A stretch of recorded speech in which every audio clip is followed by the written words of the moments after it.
Sri Radha Krishna Padan Sagana Lalita Shivishakam Vidamscha He Krishna Karuna Sindhu Dinabandhu Jagatpade Gopesha Gopika Kanda Radha Kanda Namostude Tapta Kanchana Gaurangi Radhe Vrindavaneshwari Rishabhanu Sude Devi Pranamami Haripriye Vancha Kalpatarubhya Kripa Sindhu Bevacha Patidanam Pavanebhyo Vaishnavebhyo Namo Namah Jai Shri Krishna Chaitanya Prabhu Nityananda Shri Advaita Gadadhara Srivasadi Gaura Bhakta Vrinda Hare Krishna Krishna Krishna Hare Hare Hare Rama Rama Rama Hare Hare Hari Om Tat Sat Hare Krishna.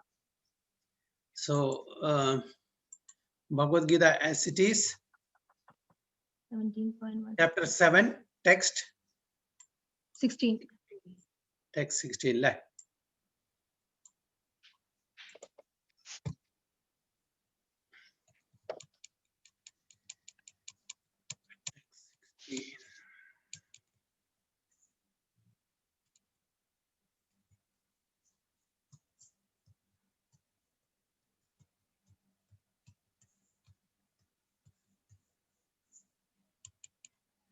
Okay, very good. So Bhagavad Gita as it is, chapter 7, text 16. Chadurvidha bhajante mam janasu krutina arjuna artho jitnyasurartharthi jnani cha bharadarshabha. Nishamadaji and Prabhu. Hare Krishna. Chadurvidha bhajante mam jana sugridino arjuna arto jignasa suratarthi jnani cha bharadarshaba. Very good. Prabhu's translation. Hare Krishna, Prabhu. Hare Krishna. O best among the Bharatas, 4 kinds of boys or men being to render devotional services unto me: the distressed, the desirer of wealth, the inquisitive, and who is searching for knowledge of the Absolute. Hare Krishna. O best among the Bharatas, 4 kinds of pious men begin to render devotional service unto me: the distressed, the desirer of wealth, the inquisitive, and he who is searching for knowledge of the Absolute. Okay. ഇതിനു മുമ്പ് 4 തരത്തിലുള്ള ആൾക്കാരെ പറ്റി സംസാരിച്ചു. ആരാണ് ഭഗവാനെ സമീപിക്കുന്നത്, ഭഗവാനെ വിശ്വസിക്കുന്നതും സമീപിക്കുന്നതും ഭഗവാനെ പ്രാർത്ഥിക്കുന്നതും. ഇപ്പോ 4 തരത്തിലുള്ള സമീപിക്കാത്തത്. ഇപ്പൊ 4 തരത്തിലുള്ള ആൾക്കാരെ ആരാണ് സമീപിക്കുന്നത് അവരെ പറ്റിയിട്ട്. ഓക്കെ, സോ മാതാജി ഇതിനെ പറ്റി വല്ലതും പറയാണ്ടോ? നിഷ മാതാജി. ആരൊക്കെയാണ് ഭഗവാനെ സമീപിക്കുന്നവര്? ദുഃഖിതര്, പിന്നെ ജ്ഞാനം ആർജിക്കുന്നവര്, പിന്നെ സത്യത്തെ അന്വേഷിക്കുന്നവര്, ഇവരെല്ലാം ഭഗവാനെ കുറിച്ച്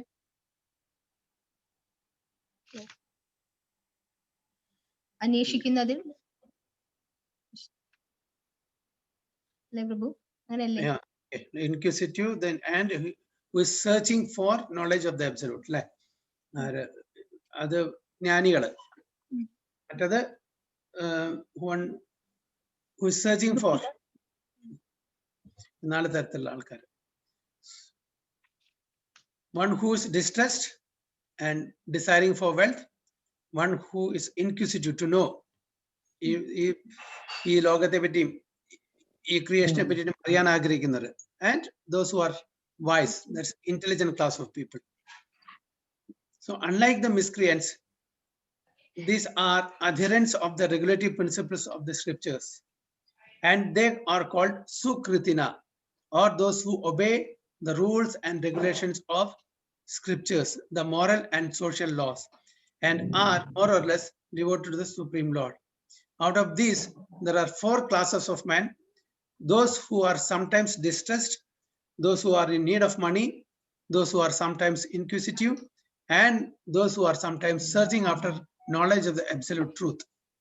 These persons come to the Supreme Lord for devotional service under different conditions. These are not pure devotees because they have some aspiration to fulfill in exchange for devotional service. Pure devotional service is without aspiration and without desire for material profit. The Bhakti Rasamrita Sindhu 1.1.11 defines pure devotion thus: അന്യാഭിലാഷിത ശൂന്യം ജ്ഞാന കർമാദി അനാവൃതം ആനുകൂല്യേന കൃഷ്ണാനുശീലനം ഭക്തിവൃത്തം. അപ്പൊ ഈ 4 തരത്തിലുള്ള ആൾക്കാരെ അവര് pure devotees അല്ല, പക്ഷെ അവർക്ക് പ്യൂർ ഡിവോട്ടീസ് ആവാനുള്ള എല്ലാ യോഗ്യതകളും കാണുന്നുണ്ട്. അപ്പൊ നമ്മളുടെ കഴിവിന്റെ പരമാവധി നമ്മൾ ശ്രമിക്കും, ഓക്കെ, നല്ലത് വരാനും എൻജോയ് ചെയ്യാൻ വേണ്ടി. പക്ഷെ നമ്മുടെ കൺട്രോളിലല്ലാത്ത പല കാര്യങ്ങളുണ്ട്. അങ്ങനെ വരുമ്പോൾ നമ്മളെ വല്ലവരെയും ഷെൽട്ടർ എടുക്കും. ഇപ്പൊ നമ്മുടെ കയ്യിൽ പൈസ ഇല്ല, ഓക്കെ, നമ്മൾ ആരെയും ഷെൽട്ടർ എടുക്കും? പൈസ ഉള്ള നമ്മുടെ റിലേറ്റീവ്സിനെ അല്ലെങ്കിൽ ഫ്രണ്ട്സിനെ. ഓക്കെ, അപ്പൊ ഒരു ഫാമിലിയിൽ 5-6 കുട്ടികളുണ്ട്, എല്ലാവരും വെൽതി ആവണമെന്നില്ല, പൈസക്കാരനാവണമെന്നില്ല. ചില ആൾക്കാർ പൈസ ഇല്ലാത്ത ആൾക്കാർ അവർ ബ്രദറെ സിസ്റ്ററെ അവര് ഷെൽട്ടർ കൊടുക്കും പൈസ കൊടുത്തിട്ട്, അല്ലെ? അപ്പൊ അങ്ങനൊന്നും നമ്മൾ അപ്രോച്ച് ചെയ്തിട്ട് പൈസ കിട്ടാണ്ട് നമ്മൾ ദുഃഖിക്കുമ്പോ ഒരേ ഒരു വഴിയെ കാണുന്നുള്ളൂ. നമുക്ക് ഈശ്വര വിശ്വാസം കുറച്ചെങ്കിലും ഉണ്ടെങ്കിൽ അപ്പോ നമുക്കും അതേപോലെ സമ്പത്ത് കിട്ടണേ വിചാരിച്ച് നമ്മൾ ഭഗവാന്റെ അടുത്ത് ചെന്ന് പ്രാർത്ഥിക്കും. എന്റെ ചേട്ടനുണ്ട്, എനിക്ക് അല്ലെങ്കിൽ ചേച്ചിക്കുണ്ട്, അനിയത്തിക്കുണ്ട്, എനിക്ക് എന്തുകൊണ്ടില്ല, അവര് സഹായിക്കുന്നില്ല, അപ്പൊ എനിക്കും അതേപോലെ ആവണം. അപ്പൊ പൈസക്ക് ആവശ്യമുള്ളവര് ഭഗവാൻ സമീപിക്കും. അതേപോലെ ദുഃഖം, ഓക്കെ, എന്തെങ്കിലും അസുഖം വരുമ്പോ നമ്മുടെ ഒരു നിവൃത്തിയില്ല, നമ്മൾ ഡോക്ടറെ അടുത്ത് പോയി എല്ലാ വൈദ്യം എല്ലാ ചികിത്സയും നമ്മൾ സ്വീകരിച്ചു, പക്ഷെ എന്നിട്ടും മാറാതിരിക്കുമ്പോൾ ഒരേ ഒരു വഴിയുള്ളൂ, ഭഗവാനെ സമീപിക്കുക. അങ്ങനത്തെ ആൾക്കാരും ഭഗവാനെ സമീപിക്കും. പിന്നെ നമ്മളെ എന്തിനാണ് ഇവിടെ ഇത്രയും കഷ്ടപ്പെടുന്നത്? ചില ആൾക്കാർ കഷ്ടപ്പെടുന്നില്ല, അവർ നന്നായി ജീവിക്കുന്നുണ്ട്. എന്താണ് ഇതിന്റെ കാരണം എന്ന് അറിയാൻ ആഗ്രഹിക്കുന്ന ആൾക്കാരും അതിനെ പറ്റിയിട്ട് അന്വേഷിക്കും. എന്താണ് ഈ പ്രപഞ്ചത്തിന്റെ സൃഷ്ടി രചന എങ്ങനെയാണ്, എന്തുകൊണ്ടാണ് ചില ആൾക്കാർ മാത്രം സുഖിക്കുന്നത്, ചില ആൾക്കാർ ദുഃഖിക്കുന്നത്? അപ്പൊ ഇത് അറിയാൻ ആഗ്രഹിക്കുന്ന ആകാംക്ഷരായിട്ടുള്ള ആൾക്കാര് വീണ്ടും ഭഗവാനെ പറ്റി അന്വേഷിക്കും. ഓക്കെ, പിന്നെ അതേപോലെ തന്നെ എന്താ ലാസ്റ്റ് എന്താ ആരാണ് ഈ പരമസത്യം? നമ്മൾ ആരാണ്, ഭഗവാൻ ആരാണ്, ഭഗവാനും നമ്മൾ തമ്മിലുള്ള ലക്ഷ്യം. ഇങ്ങനെ ഈ പരമസത്യത്തിനെ അറിയാൻ ആഗ്രഹിക്കുന്ന ആൾക്കാരും ഭഗവാനെ സമീപിക്കും. അങ്ങനെ ഈ 4 തരത്തിലാണ്. ഇവരെല്ലാം പൊട്ടൻഷ്യൽ കാൻഡിഡേറ്റ്സ് ആണ്. ഓക്കെ, ഇവരെല്ലാം പൊട്ടൻഷ്യൽ കാൻഡിഡേറ്റ്സ് ആണ് ഭഗവാന്റെ ഭക്തിയുത സേവനത്തിന് വേണ്ടിയിട്ടുള്ളത്. ആക്ച്വലി ഇവരൊന്നും പ്യൂർ ഡിവോട്ടീസ് അല്ല, ഇവരൊന്നും ശുദ്ധ ഭക്തന്മാരെ അല്ല, പക്ഷെ ഇവരെല്ലാം പൊട്ടൻഷ്യൽ കാൻഡിഡേറ്റ്സ് ആണ് ശുദ്ധ ഭക്തന്മാരായിട്ട് തീരാനുള്ളത്. ഡെഫിനറ്റ്ലി ഇത് ഇങ്ങനെ നമ്മൾ ഒരു ഇൻക്ലിനേഷൻ വരുമ്പോൾ ഭഗവാനെ പറ്റി അറിയാൻ കൂടുതൽ ആഗ്രഹിക്കും. അങ്ങനെ ആ പഠനത്തില് ഭഗവത്ഗീതയോ ഭാഗവതോ അല്ലെങ്കിൽ മറ്റുള്ള ഗ്രന്ഥങ്ങളോ വായിക്കുമ്പോൾ അതിന്റെ സത്യാവസ്ഥ, ആ പൊരുൾ മനസ്സിലാവും. നമ്മളും ഭഗവാനും തമ്മിലുള്ള അന്തരം എന്താണ്, നമ്മൾ ആരാണ്, ഭഗവാൻ ആരാണ്, ഇതെല്ലാം കാര്യങ്ങൾ മനസ്സിലാക്കുമ്പോൾ നമ്മൾ ശരിക്കുള്ള ആ ഭക്തി മാർഗത്തിലേക്ക് വരികയാണ്.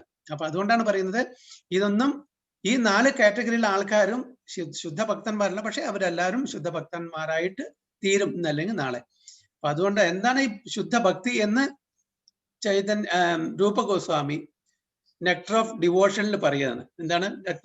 അന്യാഭിലാഷിത ശൂന്യം ജ്ഞാന കർമാദി അനാവൃതം ആനുകൂല്യേന കൃഷ്ണാനുശീലനം ഭക്തിവൃത്തം. ഭക്തി എന്ന് പറഞ്ഞാൽ ഒരാളെയും ഫോഴ്സ് ചെയ്യാൻ പറ്റുന്ന ഒരു സാധനമല്ല. ലവ്, ഡിവോഷൻ, ഇത് രണ്ടും നമുക്ക് ഒരാളെ ഫോഴ്സ് ചെയ്യാൻ പറ്റില്ല. പറ്റുമോ? ഫോഴ്സ് ചെയ്ത് ജീവിക്കാൻ പറ്റുന്ന ഒരു കാര്യമല്ല ഈ ഭക്തിയും. വേറെ പലതും നമുക്ക് ഫോഴ്സ് ചെയ്ത് ജീവിക്കാൻ പറ്റും, പക്ഷെ ഭക്തി ആൻഡ് ലവ് ഇത് രണ്ടും നമുക്ക് ഒരാളെ ഫോഴ്സ് ചെയ്തിട്ട് കാര്യമില്ല. കാണിച്ചാൽ അത് ഭക്തി ആവില്ല, അത് ലവ് ആവില്ല. അപ്പൊ എങ്ങനെയാണ് ഈ ഭക്തി, എന്താണ് ഈ ഉത്തമ ഭക്തി എന്ന് രൂപ ഗോസ്വാമി നെക്ടർ ഓഫ് ഡിവോഷണൽ ഭക്തി രസാമൃതത്തിൽ പറയുന്നത് അന്യ അഭിലാഷിത ശൂന്യം. വേറെ ഒരു അഭിലാഷം, അതായത് സ്വന്തം ഇന്ദ്രിയ തൃപ്തിക്കുള്ള ഒരു അഭിലാഷവും പാടില്ല. അങ്ങനെ ആയിരിക്കുമല്ലോ ലവ്, അതാണല്ലോ സ്നേഹം. ഒരു അമ്മയും അച്ഛനും കുട്ടികളെ സ്നേഹിക്കുന്നത്, കുട്ടികളെ വളർത്തിക്കൊണ്ടിരുന്നത് അവരുടെ സ്വന്തം താല്പര്യത്തിന് വേണ്ടിയിട്ട് മാത്രമായിരിക്കുന്നതാണെങ്കിൽ അത് സ്നേഹമാവില്ല, അല്ലെ? ആ അകമഴിഞ്ഞ സ്നേഹം കൊണ്ടാണ് ഏതൊരു പരിസ്ഥിതിയിലും രാത്രി ഉറക്കമൊഴിച്ചിട്ടും അമ്മയും അച്ഛനും കുട്ടികളെ പരിപാലിക്കുന്നത്. പക്ഷെ അത് കുറച്ച് കഴിഞ്ഞാൽ ഉണ്ടാവില്ല. കുട്ടികൾ കുറച്ച് വലുതായി കഴിഞ്ഞാൽ അതേ സ്നേഹം ഉണ്ടായിരിക്കുമോ? ഒരു വയസ്സായ ഒരു മാസമായിട്ടുള്ള കുട്ടിയും അല്ലെങ്കിൽ ഒരു വയസ്സായിട്ടുള്ള കുട്ടിക്കും ഉള്ള സ്നേഹം ഒരു 15 വയസ്സോ 20 വയസ്സായിട്ടുള്ള കുട്ടികളുടെ സ്നേഹം സെയിം ആയിരിക്കും. എന്താ മാറാൻ കാരണം? അതിന് മാറ്റം വരാൻ കാരണം എന്താ? അല്ല പ്രഭുജി, ആ സ്നേഹം ഉണ്ടാവില്ലേ? സ്നേഹം ഉണ്ടാവും, പക്ഷെ അത് കണ്ടീഷൻ ആയിരിക്കും. ഓക്കെ, നമുക്ക് ചിലപ്പോ അവരുടെ അടുത്ത് എന്തെങ്കിലും ആ വന്നു കഴിഞ്ഞാൽ നമ്മൾ ഹേർട്ട് ആയി കഴിഞ്ഞാൽ നമുക്ക് കുറച്ചൊന്ന് ഫീൽ ചെയ്യും. എങ്കിൽ കൂടി ആ. അമ്മ എന്നുള്ള നിലയ്ക്ക് നമുക്ക് ആ സ്നേഹം വിട്ടു പോയില്ലല്ലോ റോജി. ആ ഒരു അല്ല അതന്നെ, അത് കണ്ടീഷൻ ആയിരിക്കും. അതുകൊണ്ടാണല്ലോ അമ്മയും അല്ലെങ്കിൽ അച്ഛനും മക്കളുമായിട്ട് കോർട്ട് കേസും കൂടി വരുന്നത്. ആ സ്നേഹം ഉണ്ടെങ്കിൽ കോർട്ട് കേസ് വരുമോ? അടിയും എന്താ പറയാ, തല്ലും വെട്ടും കുത്തൊക്കെ വരും? ഇല്ല, വരില്ല. നേരെ മറിച്ച് ഒരു കുഞ്ഞിനോട് 2 വയസ്സ് 3 വയസ്സ് ബുദ്ധി ഉറയ്ക്കാത്ത കുഞ്ഞിനോട് അങ്ങനെ വരുമോ? ഏതൊരു കണ്ടീഷനിലും ആ കുട്ടിയെ നമ്മൾ പരിപാലിക്കും, കുട്ടിയെ സംരക്ഷിക്കും, അല്ലെ? അവിടെ കണ്ടീഷൻ ഇല്ല. അതെ അതെ. കുട്ടി വളർന്നു വന്നിട്ട് ഒരു യുവാവായി തീർന്നു കഴിഞ്ഞാൽ അവരുടെ സ്വന്തം അഭിപ്രായങ്ങളും അവരുടെ സ്വാതന്ത്ര്യം അവിടെ ചെലുത്തുന്നു. ഓക്കെ, അപ്പൊ അവരോട് നമ്മൾ പ്രതീക്ഷിക്കുന്ന പോലെ അവരിൽ നിന്ന് സ്നേഹം കിട്ടുന്നില്ലെങ്കിൽ അപ്പൊ നമുക്ക് അലോഗ്യം വരും, അതിനുള്ള അസ്വസ്ഥതകൾ ഉണ്ടായിരിക്കും. അപ്പൊ നമ്മൾ വിട്ടുപിരിയും, ചിലപ്പോ വഴക്കുണ്ടായിരിക്കും, അവർ വീട്ടിൽ നിന്ന് വിട്ടുപോകും. എന്നാലും അമ്മയുടെ മനസ്സ് വീണ്ടും അലിയും, വീണ്ടും വിളിക്കും. പക്ഷെ മക്കളുടെ അലിഞ്ഞോളണമെന്നില്ല. അവര് കടമ്പിടുത്തം പിടിച്ചിരിക്കും. കാരണം വെച്ചാൽ അവരുടെ യുവത്വ സ്റ്റേജ് അങ്ങനെയാണ്, അവരുടെ ബോയിലിംഗ് ബ്ലഡ് ആണ് ആ സമയത്ത്. അപ്പൊ അപ്പൊ അമ്മയ്ക്ക് അതുണ്ടായിരിക്കും, അച്ഛനേക്കാളും കൂടുതൽ അമ്മയ്ക്കുണ്ടായിരിക്കും അവരോടുള്ള ആ വാത്സല്യം സ്നേഹം. തിരിച്ചിങ്ങോട്ട് ഉണ്ടായിക്കൊണ്ട് നിർബന്ധമില്ല, അല്ലേ? അപ്പോ വളർന്നു വരുന്നവരും അതൊരു കണ്ടീഷണൽ സ്റ്റേജ് ആണ്. അതായത് you give me then I will give. അങ്ങനത്തെ ഒരു ഗീവ് ആൻഡ് ടേക്ക് പോളിസി ആയിട്ട് മാറും. ആ കുഞ്ഞിനെ ബുദ്ധി ഉറയ്ക്കുന്നവരെ ഒരു ശരിക്കുള്ള അൺകണ്ടീഷണൽ ലവ് ആയിരിക്കും. കുട്ടി വളർന്നു കഴിഞ്ഞാൽ അത് പതുക്കെ പതുക്കെ മാറും. പിന്നെ മക്കൾക്ക് അമ്മയാവേണ്ട, അച്ഛനെയും വേണ്ട. കാരണം വെച്ചാൽ അവര് സ്വന്തം കാലിൽ നിൽക്കാറായി, അവർക്ക് സ്വന്തം കാര്യങ്ങൾ ചെയ്യാറായി. അപ്പൊ അവർക്ക് ആവശ്യമില്ല. പക്ഷെ കുറച്ച് വലുതായി കഴിഞ്ഞാൽ അവരും അച്ഛനും അമ്മയായാൽ അവർക്ക് മനസ്സിലാവും, അവര് തന്റെ അച്ഛനും അമ്മയും കടന്നുപോയ ആ സമയം അവർക്ക് മനസ്സിലാവും. പക്ഷെ ആ യുവാവസ്ഥയില് ഇത് ആർക്കും മനസ്സിലാവില്ല. മനസ്സിലായാലും മനസ്സിലായി നടിക്കില്ല. അതാണ് അങ്ങനത്തെ ഒരു ഏജ് ആണത്. അപ്പൊ അതുകൊണ്ടാണ് പറഞ്ഞ ഒരു അഭിലാഷവും പാടില്ല, ഒരു എക്സ്പെക്ടേഷനും പാടില്ല. ഭക്തി എന്ന് പറഞ്ഞാൽ മറ്റു ആളിൽ നിന്ന് എനിക്ക് ഇന്നത് കിട്ടിയാലേ ഞാൻ സ്നേഹിക്കൂ എന്നുള്ള ഒരു തീരുമാനമാവരുത്. ഏതൊരു കണ്ടീഷനിലും ഞാൻ മറ്റേ വ്യക്തിയെ സ്നേഹിക്കും. അദ്ദേഹം എന്നെ കൊല്ലാൻ ശ്രമിച്ചാലും കുഴപ്പമില്ല. That is pure love. അങ്ങനെ അത് ഈ മെറ്റീരിയൽ വേൾഡിൽ കാണുമോ?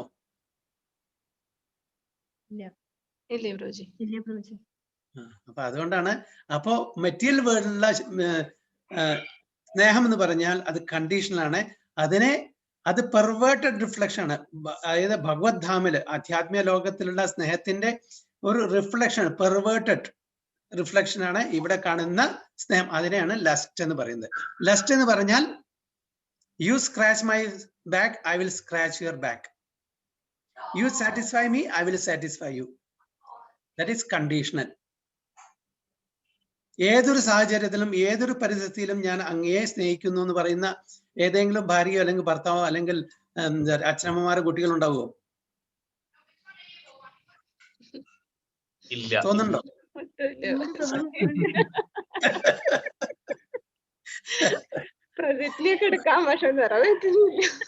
ഭാര്യമാരുണ്ടാവും പ്രഭു, ഭർത്താക്കന്മാരുണ്ടാവോന്ന് ഡൗട്ടാ. ഭാര്യമാരുണ്ടാവും, ഭർത്താക്കന്മാരുണ്ടാവോന്ന് അറിയില്ല. നിലനിൽപ്പിന്റെ പ്രശ്നമാണ്.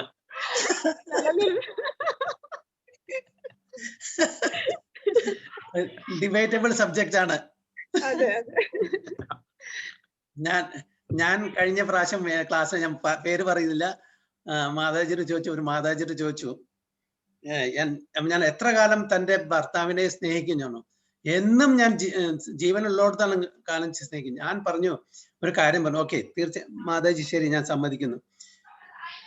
മാതാജിയുടെ ഭർത്താവ് വളരെ കോപ്പറേറ്റീവ് ആണ്, വളരെ നല്ല മനുഷ്യനാണ്, നല്ല സ്വഭാവം. ഇപ്പൊ നാളെ ആ ഭർത്താവ് വേറൊരു സ്ത്രീയുടെ പിന്നാലെ പോവുകയാണെങ്കിൽ എന്ത് ചെയ്യും? കാല് തച്ചു പിടിക്കുന്നുണ്ട്.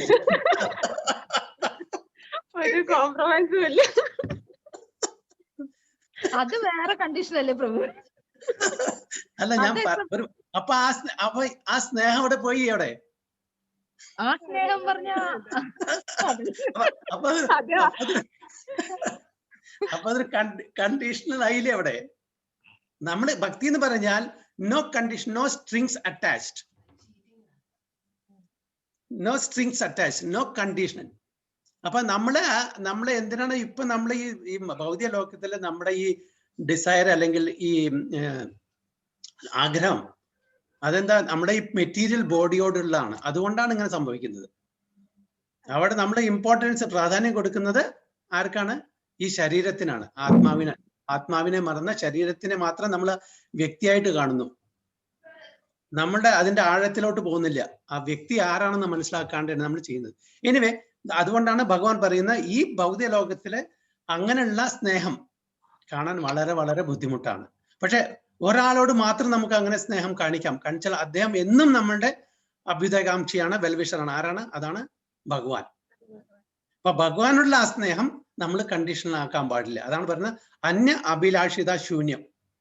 ഒരു അഭിലാഷം നമുക്കത് ഒരു എക്സ്പെക്ടേഷനും കൂടാതെ നമ്മൾ അദ്ദേഹത്തെ സ്നേഹിക്കാൻ പഠിക്കണം. അതാണ് പറയുന്നത്.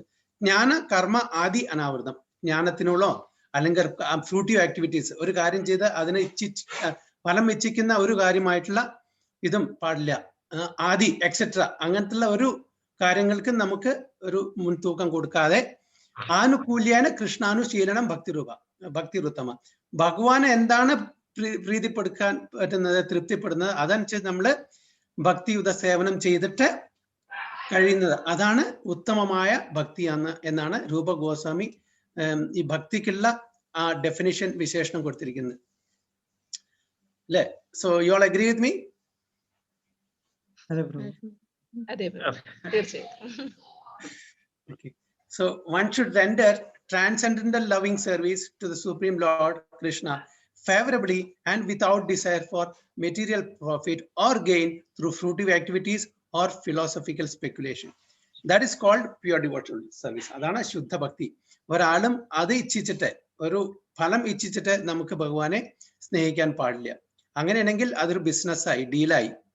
ഓക്കെ, നമ്മൾ അമ്പലത്തിൽ പോയിട്ട് ഭഗവാനെ ബ്രൈബ് ചെയ്യുന്ന പോലെ ഒരു പുഷ്പാഞ്ജലി, ഒരു അർച്ചന, ഒരു പാലും പഴം അല്ലെങ്കിൽ പഴം പഞ്ചസാരയും ഇതൊക്കെ കൊടുത്തിട്ട് തിരിച്ച് ചോദിക്കുന്നത് അത് മനസ്സിൽ മാത്രമായിരിക്കും, അത് ആരും കേൾക്കില്ല. ഇതൊക്കെ കൊടുക്കുന്ന എല്ലാവരും കാണും. രവി പ്രഭുവും ഞാൻ കൊടുക്കുന്ന ഭഗവാന്റെ അടുത്തിലോ പ്രഭു നല്ല ഭക്തിയാണ് കേട്ടോ. എന്ത് ഭക്തി, ഉള്ളിൽ ഞാൻ എന്താ ആഗ്രഹിക്കുന്നത് എനിക്കല്ല അറിയുള്ളൂ. എന്തിനാണ് ഈ പൂജ എല്ലാം ചെയ്യുന്നത്? പക്ഷെ എന്റെ ഉള്ളിൽ പല ആഗ്രഹങ്ങളുടെ അത് ഞാൻ ഭഗവാനോട് പറയാണ് സീക്രട്ട് ആയിട്ട്. ഞാൻ ഇതൊക്കെ തന്നു കേട്ടോ, ഇനി എന്റെ കാര്യങ്ങൾ സാധിച്ചു തരണേ, എന്റെ കാര്യം മറക്കല്ലേ എന്നുള്ള പ്രാർത്ഥനയാണ് അവിടെ നടക്കുന്നത്. അപ്പൊ അതെന്താ? അത് ഭക്തിയല്ല, അത് കച്ചവടാണ്, അല്ലേ? അതൊരു കച്ചവടമായിട്ടാണ്. അതിന് ഭക്തി എന്ന് പറയാനില്ല. പക്ഷെ ഭഗവാൻ തന്നില്ലെങ്കിൽ നിന്നു, നമ്മുടെ പ്രാർത്ഥനയിൽ നിന്നും നമ്മുടെ അമ്പലത്തിൽ പോക്കും വഴിപാടെല്ലാം നിന്നു. അത് കിട്ടും എന്നുള്ള ഒരു ഉറപ്പോടുകൊണ്ടാണ് നമ്മൾ അമ്പലത്തിൽ പോകുന്നു പ്രാർത്ഥിക്കുന്നത്. പക്ഷെ അങ്ങനെ ആവാൻ പാടില്ല ഈ ശരിക്കുള്ള ഭക്തി എന്നാ പറയുന്നത്. So when these four kinds of persons come to the Supreme Lord for devotional service and are completely purified by the association of a pure devotee, they also become pure devotee. അപ്പോ ഇങ്ങനത്തെ ഈ 4 തരത്തിലുള്ള ആൾക്കാർ ഭഗവാനെ സമീപിക്കുമ്പോൾ, ഭക്തന്മാരായിട്ട് ഇടപഴകുമ്പോൾ അവർക്കും ആ ഭക്തന്മാരുടെ ആ ക്വാളിറ്റീസ്, ആ ഗുണങ്ങൾ താനേ ലഭിക്കും. ഓക്കെ, നമ്മള് ഒരു ഇരുമ്പ് കഷ്ണത്തെ തീയിലിട്ടാൽ ആ ഇരുമ്പ് കഷ്ണത്തിന്റെ തീയിന്റെ ആ ഗുണം കിട്ടില്ലേ, ക്വാളിറ്റി കിട്ടില്ലേ? അതേപോലെ നമ്മളും ഭക്തന്മാരുടെ സഹവാസം ചെയ്യുമ്പോൾ നമ്മളും ഭക്തന്മാരായിട്ട് തീരും. ഭക്തന്മാരുടെ ആ ഗുണങ്ങൾ നമുക്ക് കിട്ടും. As far as the miscreants are concerned, for them devotional service is very difficult because their lives are selfish, irregular and without spiritual goals. But even some of them, they by chance, when they come in contact with a pure devotee, also become pure devotees. So ഇതേവരെ വല്ല പോയിന്റ്സോ വല്ല ക്വസ്റ്റ്യൻസോ ഉണ്ടോ? ജിഷാൻ, മാതാജി, പ്രഭു?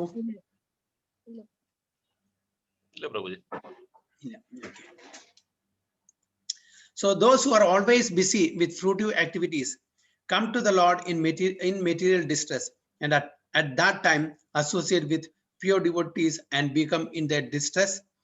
Devotees of the Lord, those who are simply frustrated, also come sometimes to associate with the pure devotees and become inquisitive to know about God.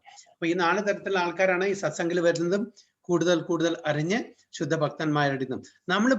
നമ്മൾ ഈ ഭഗവാനെ worship ചെയ്യുന്നത് ഒന്നല്ലെങ്കിൽ out of fear, okay, അല്ലെങ്കിൽ out of duty, or out of desire, or out of love. ഈ 4 തരത്തിലാണ് നമ്മൾ ഭഗവാനെ പ്രാർത്ഥിക്കുന്നത്. ഒന്നല്ലെങ്കിൽ പേടി. എന്താ പേടി? അയ്യോ, നമ്മൾ നല്ല കാര്യങ്ങൾ ചെയ്തില്ലെങ്കിൽ ഭഗവാൻ നമ്മളെ ശിക്ഷിക്കുവോ എന്നുള്ള പേടി അല്ലേ?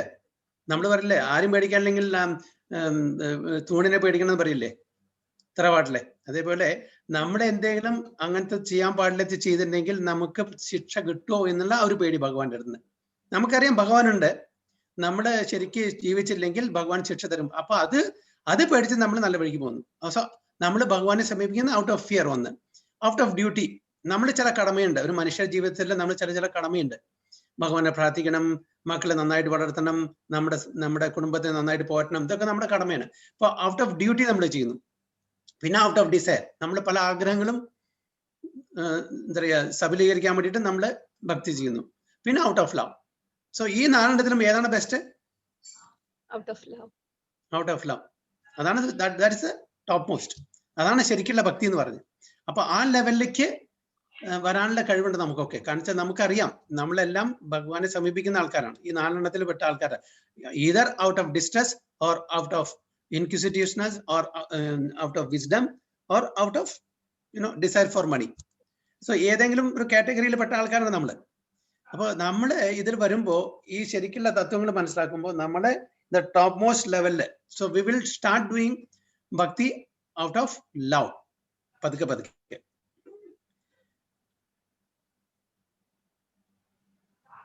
Where we have stopped. Similarly, when the dry philosophers are frustrated in every field of knowledge, they sometimes want to learn of God, and they come to the Supreme Lord to render devotional service and thus transcend knowledge of the impersonal Brahman and the localized Paramatma, and come to the personal conception of Godhead by the grace of Supreme Lord or his pure devotee. Even ജ്ഞാനികളും എത്ര കുറെ speculation ചെയ്ത് അവസാനം അവർക്ക് ഒരു സംതൃപ്തി കിട്ടാണ്ട് വരും. Just like വ്യാസദേവ ഇതെല്ലാം കമ്പൈൽ ചെയ്തിട്ടും അദ്ദേഹത്തിന് ഒരു സംതൃപ്തി കിട്ടാണ്ട് വന്നു ഇല്ലേ? എല്ലാ വേദങ്ങളും ഉപനിഷത്തും പുരാണങ്ങളും എല്ലാം രചിച്ചിട്ടും അദ്ദേഹത്തിന് ഒരു സ്വയം തൃപ്തി വന്നില്ല. ആ സമയത്താണല്ലോ നാരദ മഹർഷി തന്റെ ഗുരു വന്നിട്ട് പറഞ്ഞത്, നീ ചെയ്തെല്ലാം ശരി, പക്ഷേ മെയിനായിട്ട് ചെയ്യേണ്ട കാര്യം ചെയ്തില്ല. അത് ചെയ്തപ്പോഴാണ് അദ്ദേഹത്തിന് ആത്മസംതൃപ്തി കിട്ടിയത്. എന്താണ്? ഭാഗവതം രചിച്ചപ്പോ. അത് ഭാഗവതം ആ ഭഗവാനെ പറ്റിയിട്ടുള്ള സ്തുതിയായിരുന്നു. ഭഗവാന്റെയും ഭഗവാന്റെ ഉത്തമ ഭക്തന്മാരെയും പറ്റിയിട്ടുള്ള സ്തുതികളായിരുന്നു. അത് രചിച്ചപ്പോൾ അദ്ദേഹത്തിന് ആത്മസംതൃപ്തി കിട്ടി. അതേപോലെ നമുക്കും തന്നെ ആത്മസംതൃപ്തി കിട്ടണമെന്നുണ്ടെങ്കിൽ ഭഗവാനെ പുകഴ്ത്തണം. അപ്പൊ ഈ ജ്ഞാനികൾക്ക് എന്താണ്? സ്പെക്കുലേറ്റ് ചെയ്തിട്ട് അവർക്ക് ഒരു സാറ്റിസ്ഫാക്ഷൻ കിട്ടുന്നില്ല. അപ്പൊ അവരും പതുക്കെ ഒരു ഭക്തന്മാരായിട്ട് തീരുന്ന പറയുന്നത്. So sometimes want to learn the God, and they come to the Supreme Lord to render devout service and thus transcend knowledge of the impersonal Brahman and the localized Paramatma, and come to the personal conception of Godhead by the grace of Supreme Lord or his pure devotee. ഒന്നുകിൽ ഭഗവാൻ സ്വയം അവർക്കൊരു അതിനുള്ള ജ്ഞാനം കൊടുക്കും, അല്ലെങ്കിൽ ഭക്തന്മാർ മുഖേന ഈ അറിവ് കൊടുക്കും. So on the whole, when the distress, the inquisitive, the seekers of knowledge, and those who are in need of money are free from all material desires, and when they fully understand that material remuneration has nothing to do with spiritual improvement, they become pure devotees. As long as such a purified stage is not attained, devotees in transcendental service to the Lord are tainted with fruitive activities, the search for mundane knowledge, etc. So one has to transcend all this before one can come to the stage of pure devotional service. Okay, ഇതെല്ലാം complete എല്ലാ സ്റ്റേജും കടന്നു വന്നിട്ട് വേണം. Okay, നമ്മൾ total ശുദ്ധീകരിക്കപ്പെടുമ്പോൾ മാത്രമാണ് നമ്മൾ pure loving devotional സർവീസിലേക്ക് എത്തുന്നുള്ളൂ. Okay, ഹരിബോൾ, ഹരേ Krishna. So എന്തെങ്കിലും points ഉണ്ടോ? പ്രഭുജി, അപ്പൊ നമ്മളിപ്പോ ചെയ്യുന്ന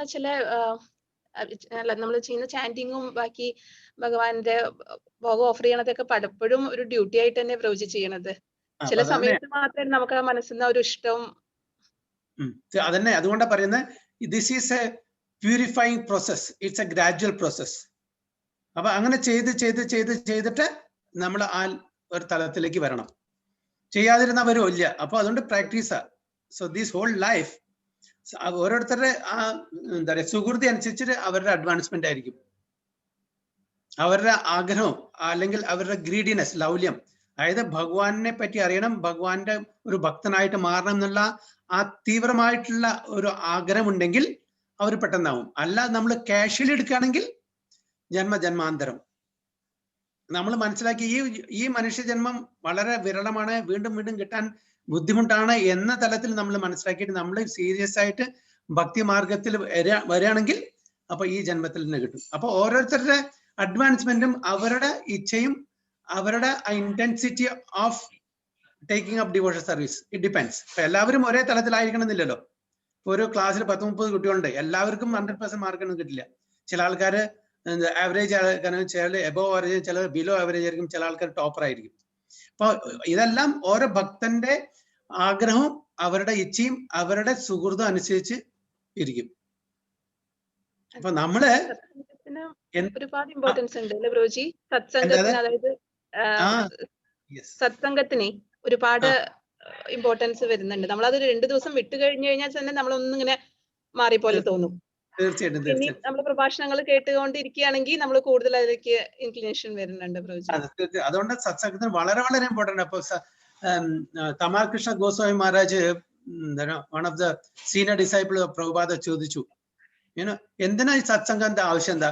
Prabhupada, you have written so many books, we can read and we can understand, we can practice ഭക്തി പറഞ്ഞു. അപ്പൊ പ്രഭുപാദ അവിടെ അടുത്ത നേരെ മുമ്പിലുണ്ടായിരുന്നു, അദ്ദേഹത്തിന്റെ കൈ പിടിച്ചിട്ട് തിരിച്ചു, ഇത് ബുക്ക് ചെയ്യോ ചോദിച്ചു. അതായത് കൈ പിടിച്ചാണ്ട് തിരിച്ചിട്ട് ചോദിച്ചു, ഇത് ബുക്ക് ചെയ്യോ, ഈ ബുക്ക് വായിച്ചാൽ, അതായത് കറക്റ്റ് ചെയ്യണമെങ്കിൽ chastisement only bhaktas can do. Book വായിച്ചിട്ട് ബുക്ക് നമ്മളെ ചാസ്റ്റൈസ് ഇല്ല അല്ലേ?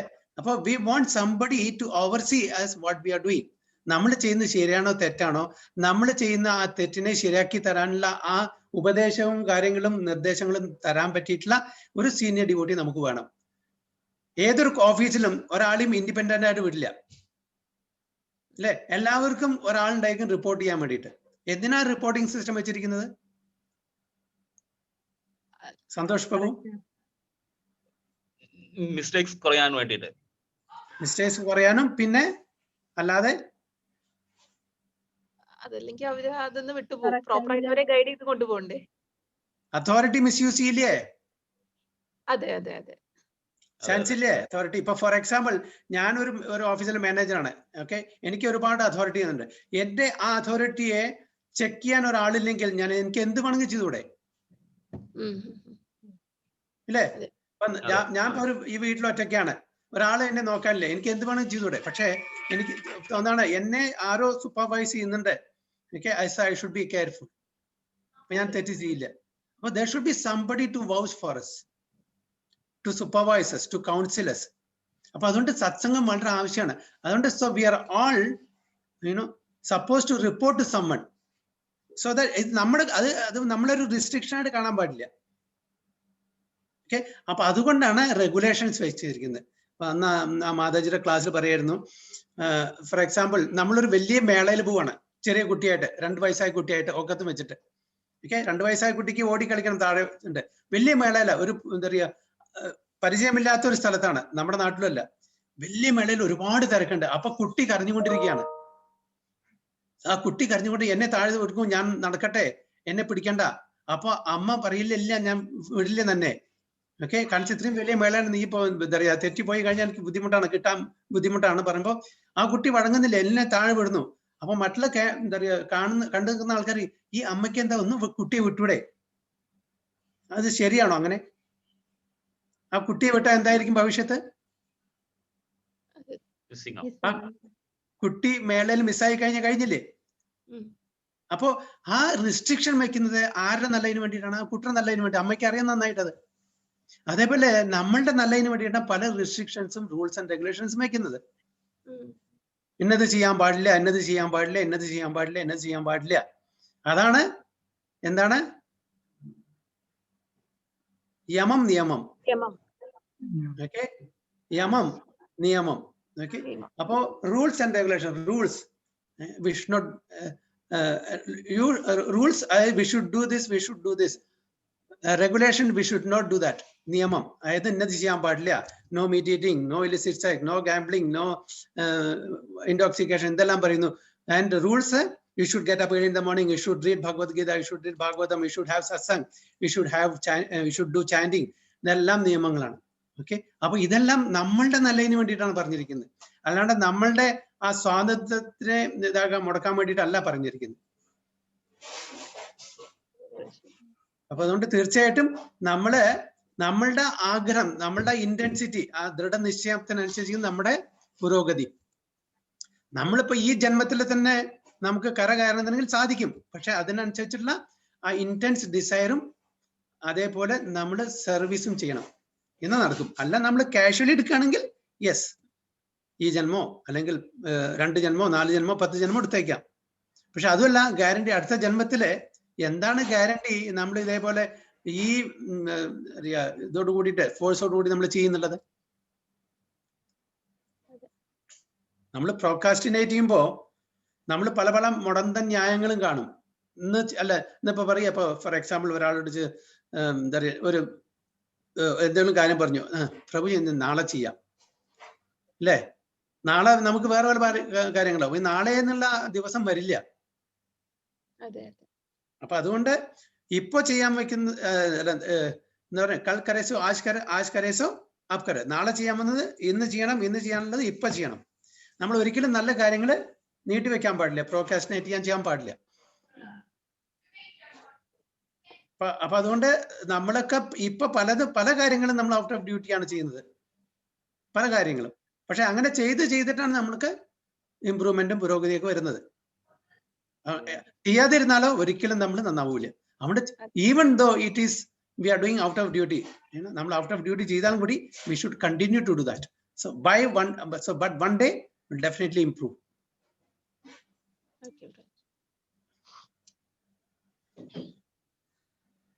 Yes, Nisha Mataji, hello. ഇല്ല പ്രഭു. Tesham jnani nitya yukta eka bhaktir vishishyate priyo hi jnanino tyartham aham sacha mama priyah. Nisha Mataji. Hare Krishna Prabhuji. Hare Krishna. Tesham jnani nitya yukta eka bhaktir vishishyate priyo hi jnanino tyartha aham sacha mama priya. Prabhuji, translation. Hare Krishna Prabhuji. Of this, the one who is in full knowledge and who is always engaged in pure devotional services is the best. So I am very dear to him and he is dear to me. Very good. Of this, the one who is in full knowledge and who is always engaged in pure devotional service is the best. For I am very dear to him and he is dear to me. അപ്പൊ ആരാണ് ഏറ്റവും ഉത്തമൻ, എനിക്ക് ഏറ്റവും പ്രിയപ്പെട്ടവൻ ആരാണെന്ന് ഭഗവാൻ പറയുന്നത്. So one is in full knowledge and who is always engaged in pure devotional service. എന്താ pure devotional service പറഞ്ഞാൽ? ഒരു പ്രതിഫലം ഇച്ഛിക്കാത്ത ഭഗവാനെ മാത്രം തൃപ്തിപ്പെടുന്ന ആ സർവീസ്. അപ്പൊ അങ്ങനെ നമ്മൾ ചെയ്യുമ്പോ ഭഗവാൻ നമ്മളെ കൈവടിയോ? ഇല്ല. അപ്പൊ നമ്മൾ വിചാരിക്കണം, ഓക്കെ, നമ്മൾ അങ്ങനെ യാതൊന്നും ഇച്ഛിക്കാണ്ട് ഭഗവാനെ പ്രാർത്ഥിക്കുകയാണെങ്കിൽ നമ്മുടെ കാര്യങ്ങളൊക്കെ ആര് നോക്കും? നടക്കുവോ? അത് വേണ്ട പോലെ നടക്കുവോ? നമ്മളങ്ങനെ പേടിയണോ? പക്ഷെ അത് ഒരിക്കലും പേടിക്കേണ്ട ആവശ്യമില്ല. നമ്മളെ സ്വയം പ്രയത്നിച്ചിട്ട് സന്തോഷം കിട്ടുന്നേക്കാളും എത്രയോ മടങ്ങ് കൂടുതൽ ഭഗവാനെ നമ്മള് കംപ്ലീറ്റ് ആത്മസമർപ്പണം ചെയ്യുമ്പോൾ നമുക്കത് കിട്ടും. ഭഗവാൻ എല്ലാം തരും. ഭഗവാൻ പറയില്ല, യോഗക്ഷേമം മഹാമ്യഹം. നമ്മളുടെ അടുത്ത് എന്തില്ല അത് ഭഗവാൻ തരും, എന്തുണ്ട് അത് ഭഗവാൻ പ്രിസർവ് ചെയ്യും. അതുകൊണ്ട് ഒരിക്കലും പേടിക്കേണ്ട. നമ്മൾ ടോട്ടലി ഭഗവാനെ ആശ്രയിക്കുമ്പോൾ ഭഗവാൻ നമ്മളെ കൈവിടില്ല. ഭഗവാൻ നമുക്ക് എന്തെല്ലാം ആവശ്യമുണ്ടോ അതെല്ലാം നിറവേറ്റി തരും. അപ്പൊ ആ ഒരു ഇതോടുകൂടി നമ്മൾ ഭഗവാനെ പ്രാർത്ഥിക്കുകയാണെങ്കിൽ ഭഗവാൻ ഒരിക്കലും കൈവിടില്ല. അതുകൊണ്ടാണ് പറയുന്നത്, I am very dear to him and he is dear to me. രണ്ട് വശത്തുണ്ട്. ഭഗവാന് തന്റെ ഭക്തന്മാരോട് വളരെ പ്രിയമാണ്, അതേപോലെ ഭക്തന്മാർക്കും ഭഗവാനെ വളരെ പ്രിയമാണെന്ന് പറയുന്നു. So free from all contaminations of material desires, the distress, the inquisitive, the penniless and the seeker after supreme knowledge can all become pure devotees. എല്ലാവർക്കും ശുദ്ധഭക്തന്മാരാൻ പറ്റും. ഒരാൾക്ക് ഒരു തടസ്സവും ഇല്ല അവിടെ. നമ്മളുടെ ആ ഒരു ആഗ്രഹം മാത്രമേ വേണ്ടൂ. But out of them, he who is in knowledge of the absolute truth and free from all material desires becomes a really pure devotee of the Lord. And of the four orders, the devotee who is in full knowledge and is at the same time engaged in devotional services, the Lord says the best. By searching after knowledge, one realizes that his self is different from the material body. And when further advanced, he comes to the knowledge of impersonal Brahman and Paramatma. So, idana different stage. Appo nammal bhakti margathil varumbo nammal manasilakum njan ee shaririyamalla. Okay, njan ee ആത്മാവാകുന്നു. അത് കഴിഞ്ഞിട്ട് ഭഗവാന്റെ impersonal അതായത് ബ്രഹ്മജ്യോതിയെ പറ്റിയിട്ടും പരമാത്മാവിനെ പറ്റിയിട്ടും ഭഗവാന്റെ ആ ആസ്പെക്റ്റിനെ പറ്റിയിട്ട് പതുക്കെ നമുക്ക് മനസ്സിലാക്കാൻ കഴിയുന്നു. എന്താ പറഞ്ഞ? അത് തന്നെയല്ലേ ജ്ഞാനം എന്ന് പറയുന്നത്. എന്താ പറയാ, ബ്രഹ്മൻ നോളജിൽ എത്തുന്ന അതാണ് അവിടെ വരെയുള്ള ജ്ഞാനികളുടെ ഇതുള്ളൂ. അത് കഴിഞ്ഞാൽ ഭക്തനാവുന്നതിന് മുന്നേ ജ്ഞാനിയാവണമെന്നുണ്ട്. നിർബന്ധമില്ല. ഒരു ഭക്തനായി കഴിഞ്ഞാൽ ജ്ഞാനവും ധ്യാനം എല്ലാം അടങ്ങുന്നതാണ് ഭക്തന്റെ. പക്ഷെ ജ്ഞാനിക്ക് ഭക്തനായിക്കൊണ്ട് ഭക്തൻ ആണെന്ന് നിർബന്ധം വെക്കാൻ പറ്റില്ല. അപ്പൊ അവിടെ വെച്ച് നിർത്താം. ആ ജ്ഞാനി ഫർദർ ഇംപ്രൂവബിൾ ആണ് ഭക്തനാവുന്നത്. പക്ഷെ ഭക്തിമാർഗത്തില് അങ്ങനെ ഒരു ഹൈറാർക്കിയുടെ ആവശ്യമില്ല.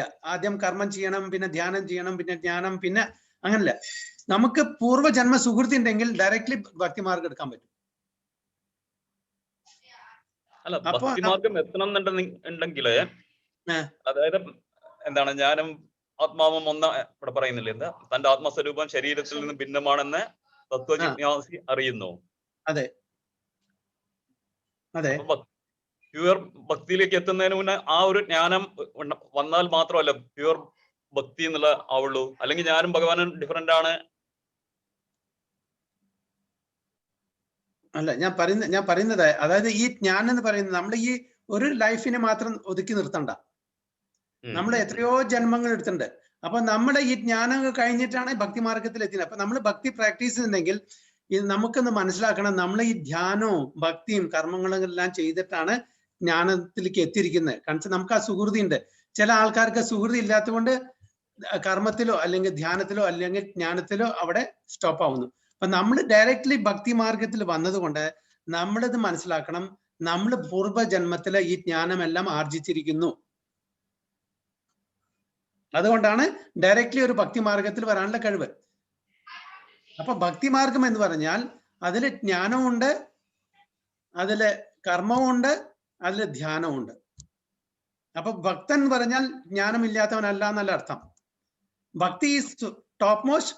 ഭക്തി ഇൻക്ലൂഡ്സ് ജ്ഞാന, ധ്യാന ആൻഡ് കർമ്മ. അപ്പൊ നമ്മൾ ഈ പുസ്തകം വായിച്ചിട്ടുള്ള ആ നോളജ് എല്ലാം നോക്കണ്ടേ, ബുക്കിഷ് നോളജ് എല്ലാം നോക്കണ്ടേ. അത് നമ്മൾ പഠിച്ചാൽ കിട്ടും. പക്ഷെ അതുകൊണ്ട് നമ്മുടെ ട്രാൻസ്ഫോർമേഷൻ നടക്കുന്നില്ല. പക്ഷെ ഇത് ജന്മാന്തരമായിട്ട് നമ്മൾ ക്യാരി ഫോർവേഡ് ആയിട്ടുള്ള ഭക്തിയാണ്. അതാണല്ലോ നേഹാഭിക്രമ നാശോസ്തി പ്രത്യവായോന വിദ്യതേ സ്വല്പം അപ്യസ്യ ധർമ്മസ്യ ത്രായത്തെ മഹതോ ഭയാത് പറയുന്നത്. കുറച്ച് ലിറ്റിൽ ഭക്തി if you do that is never lost. അപ്പൊ അങ്ങനെ എത്രയോ ജന്മങ്ങൾ നമ്മൾ എടുത്തിട്ടുണ്ട്, എത്രയോ ജന്മങ്ങൾ മനുഷ്യ ജന്മങ്ങൾ എടുത്തിട്ടുണ്ടായിരിക്കും. ആ മനുഷ്യ ജന്മങ്ങൾ ചെയ്തിട്ടുള്ള ആ ഭക്തിയെല്ലാം അത് അവിടെ ആസ് ക്രെഡിറ്റ് ഉണ്ട്, അത് ഒരിക്കലും നഷ്ടപ്പെടുന്നില്ല. അപ്പൊ അടുത്ത മനുഷ്യ ജന്മത്തില് എവിടെ നമ്മൾ നിർത്തിയോ അവിടെ നിന്ന് നമ്മൾ പുരോഗമിക്കുന്നു. ക്ലിയർ ആയോ പ്രഭുജി? അപ്പൊ അതുകൊണ്ട് അപ്പൊ ഒരു ജ്ഞാനി ആ ലെവലിലാണെങ്കിൽ ആ ജ്ഞാനി പിന്നീട് പതുക്കെ ആ ജന്മത്തിലോ അല്ലെങ്കിൽ പിന്നീട് ഉള്ള ഏതെങ്കിലും ജന്മത്തിലോ അദ്ദേഹം ഒരു ഭക്തനായിട്ട് മാറും. ഈവൻ ജ്ഞാനി ട്രാൻസെൻഡന്റലിസ്റ്റ് ആണ്. ഓക്കെ, ഒരു പ്യുവർ ജ്ഞാനി. അദ്ദേഹം ആൾസോ അദ്ദേഹം ബ്രഹ്മജ്യോതിയിൽ പോയി ലിബറേറ്റഡ് ആയി. ഫോർ എക്സാമ്പിൾ, ഓക്കെ, ഇവിടുന്ന് ഈ സംസാര സാഗരത്തിൽ നിന്ന് മുക്തി കിട്ടിയിട്ട് പോയി. ജ്ഞാനികൾ എവിടെ പോവാ? അവരുടെ ഇത് പ്രകാരം, ഫിലോസഫി പ്രകാരം അവരെവിടെ പോവും? ബ്രഹ്മനിൽ പോവും. അപ്പൊ ബ്രഹ്മനിലും പോയിട്ട് തിരിച്ച് വീണ്ടും വരും ഇങ്ങോട്ട്. ഭാഗവതത്തിൽ വളരെ ക്ലിയർ ആയിട്ട് ഇതുണ്ട്. അവര് ലിബറേറ്റഡ് ആയിട്ട് പോയി, ഇവിടുന്ന് മുക്തി കിട്ടിപ്പോയി. ഈ സംസാര സാഗരത്തിൽ നിന്ന്.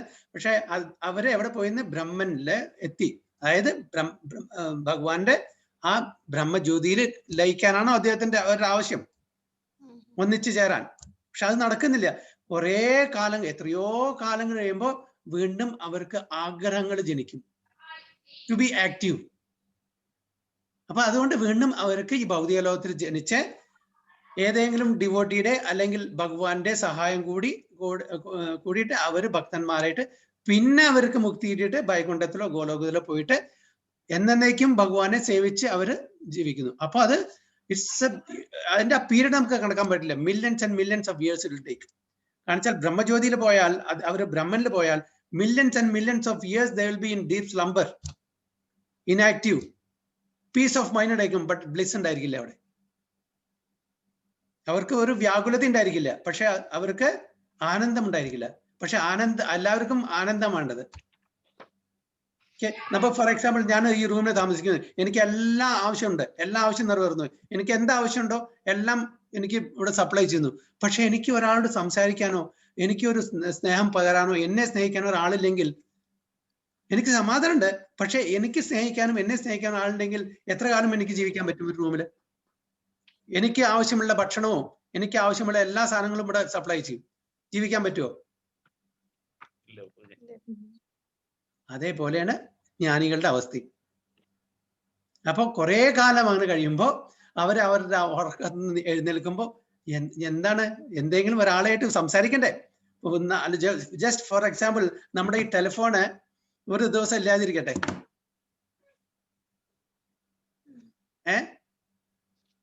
ബുദ്ധിമുട്ടുണ്ടാവില്ലേ? ഞാൻ വളരെ ഹാപ്പി ആയിരിക്കും പ്രഭുജി. വളരെ കുറച്ച് ആൾക്കാര്. കാണിച്ചാൽ എല്ലാം ഇപ്പൊ ഈ ടെലിഫോണിനെ ആശ്രയിച്ചിട്ടാണ് നമ്മുടെ ജീവിതം മുഴുവനെ. അപ്പൊ അത് ഒരു മണിക്കൂറിന് അല്ലെങ്കിൽ നെറ്റ് ഇല്ലെങ്കിൽ അവർക്ക്, ഇനി എസ്പെഷ്യലി നമ്മുടെ നാട്ടില് വൈകുന്നേരം 5:30-6 മണിക്ക് നെറ്റ് കണ്ട് പോയാൽ അമ്മമാരുടെയും ആ സ്ഥിതി വിശേഷം നോക്കി നോക്കൂ അല്ലേ? ഇത് കുറച്ചു നേരത്തെ ഒരു സമയമാണ്. അപ്പൊ ഇവർ ഇത്രയോ മില്യൺസ് ഓഫ് ഇയേഴ്സിലെ ഈ ബ്രഹ്മജ്യോതിയിലെ ഒന്നും ചെയ്യാണ്ട് അവിടെ എങ്ങനെ കടക്കാന്ന് പറഞ്ഞാൽ എന്തായിരിക്കും സ്ഥിതി? they will definitely, ഭാഗവത പ്രകാരം അവർ തിരിച്ച് വീണ്ടും ഭൗതിക ലോകത്തിൽ അവർ ലിബറേറ്റഡ് ആണ്. പക്ഷെ തിരിച്ച് വീണ്ടും ഭൗതിക ലോകത്ത് വന്ന് ഭഗവാന്റെ ഭക്തന്മാരായിട്ട് അവരുടെ സഹായത്തോടുകൂടി അവർ ഭക്തന്മാരായിട്ട് തിരിച്ച് അവർ വൈകുണ്ഠത്തിലേക്ക് പോകുന്ന പറഞ്ഞു. പ്രഭു, ഈ ബ്രഹ്മനും പരമാത്മാവും വ്യത്യാസം, the knowledge of impersonal Brahman and Paramatma, എന്താ വ്യത്യാസം? അതായത് ബ്രഹ്മൻ എന്ന് പറഞ്ഞാൽ ഭഗവാന്റെ ശരീരത്തിൽ നിന്ന് വരുന്ന ജ്യോതിയാണ്. അതാണ് ഈ പ്രപഞ്ചം മുഴുവൻ, ആകാശം മുഴുവൻ നിറച്ചു നിൽക്കുന്നത്. അപ്പൊ ഈ ഭൗതിക ലോകത്തില് നമുക്ക് ഈ വെളിച്ചം കിട്ടുന്നുണ്ടെങ്കിൽ സണ്ണിന്റെ മൂണിന്റെ ആവശ്യമുണ്ട്, ഇലക്ട്രിസിറ്റിയുടെ ആവശ്യമുണ്ട്, ഇല്ലേ? അപ്പൊ സൂര്യനോ അല്ലെങ്കിൽ ചന്ദ്രനോ അല്ലെങ്കിൽ ഇലക്ട്രിസിറ്റി ഇല്ലെങ്കിൽ നമുക്ക് കാണാൻ പറ്റില്ല, അല്ലെങ്കിൽ കംപ്ലീറ്റ് അന്ധകാരമായിരിക്കും. സൂര്യൻ ഇല്ലെങ്കിൽ നമുക്ക് ഇവിടെ ജീവൻ ഉണ്ടാവില്ല, അല്ലേ? Earth, water, fire, air, ether, ഇതെല്ലാം പഞ്ചഭൂതങ്ങളില്. ഈ പഞ്ചഭൂതങ്ങളിൽ നമുക്ക് ജീവിക്കാനും പറ്റില്ല. ഓക്കെ, ഇത് ഭഗവാന്റെ തന്നെ. പക്ഷെ ഇത് കഴിഞ്ഞ ഇതിലെ ഈ മെറ്റീരിയൽ യൂണിവേഴ്സിന് അപ്പുറം ഈ ബ്രഹ്മജ്യോതി പറഞ്ഞ ഭഗവാന്റെ ശരീരത്തിൽ നിന്ന് വരുന്നതാണ്. അത് സൂര്യനെ അല്ലെങ്കിൽ ചന്ദ്രനെ അല്ലെങ്കിൽ ഇലക്ട്രിസിറ്റിയെ ആധാരപ്പെടുത്തി നിൽക്കുന്ന ഒരു സവിശേഷത അല്ല. അപ്പൊ അതിലേക്ക് അതിന്റെ പുറമെയാണ്, മീതെയാണ് ഈ പരമാത്മാ എന്നുള്ളത്. അതായത് ഭഗവാൻ എല്ലാ കണങ്ങളിലും സ്ഥിതി ചെയ്യപ്പെടുന്നു എന്നുള്ള ഒരു അറിവാണ്.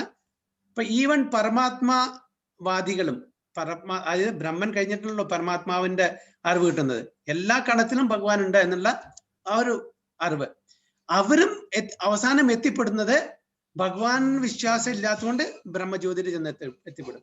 അവരും വൈകുണ്ഠത്തിൽ എത്തി. കാരണം വെച്ചാൽ അവർക്ക് വൈകുണ്ഠത്തിൽ വിശ്വാസമില്ല, ഭഗവാനിൽ വിശ്വാസമില്ല. ആരാണ് വൈകുണ്ഠത്തിൽ എത്തിപ്പെടുന്നത്? ഭക്തന്മാർ മാത്രം. കാരണം വെച്ചാൽ അവർക്ക് മാത്രമേ അവിടെ ഭക്തിയുത സേവനം ചെയ്യാനുള്ള ഒരു സാഹചര്യം ഉള്ളൂ. മറ്റുള്ളവർക്ക് ഭക്തിയുത സേവനം ചെയ്യേണ്ട ആവശ്യമില്ല, അതുകൊണ്ട് അവരെത്തുന്നില്ല. അവർക്ക് അങ്ങനത്തെ ഒരു കൺസെപ്റ്റും ഇല്ല. ഭഗവാൻ എന്നുള്ള ആ ആസ്പെക്റ്റിൽ വിശ്വസിക്കുന്ന ഒരാള് മാത്രമാണ് ഭഗവത് ധാമിലെത്തുന്നത്, നിരന്തരം ഭഗവാനെ സേവിച്ച് കഴിയാൻ വേണ്ടിയിട്ട്.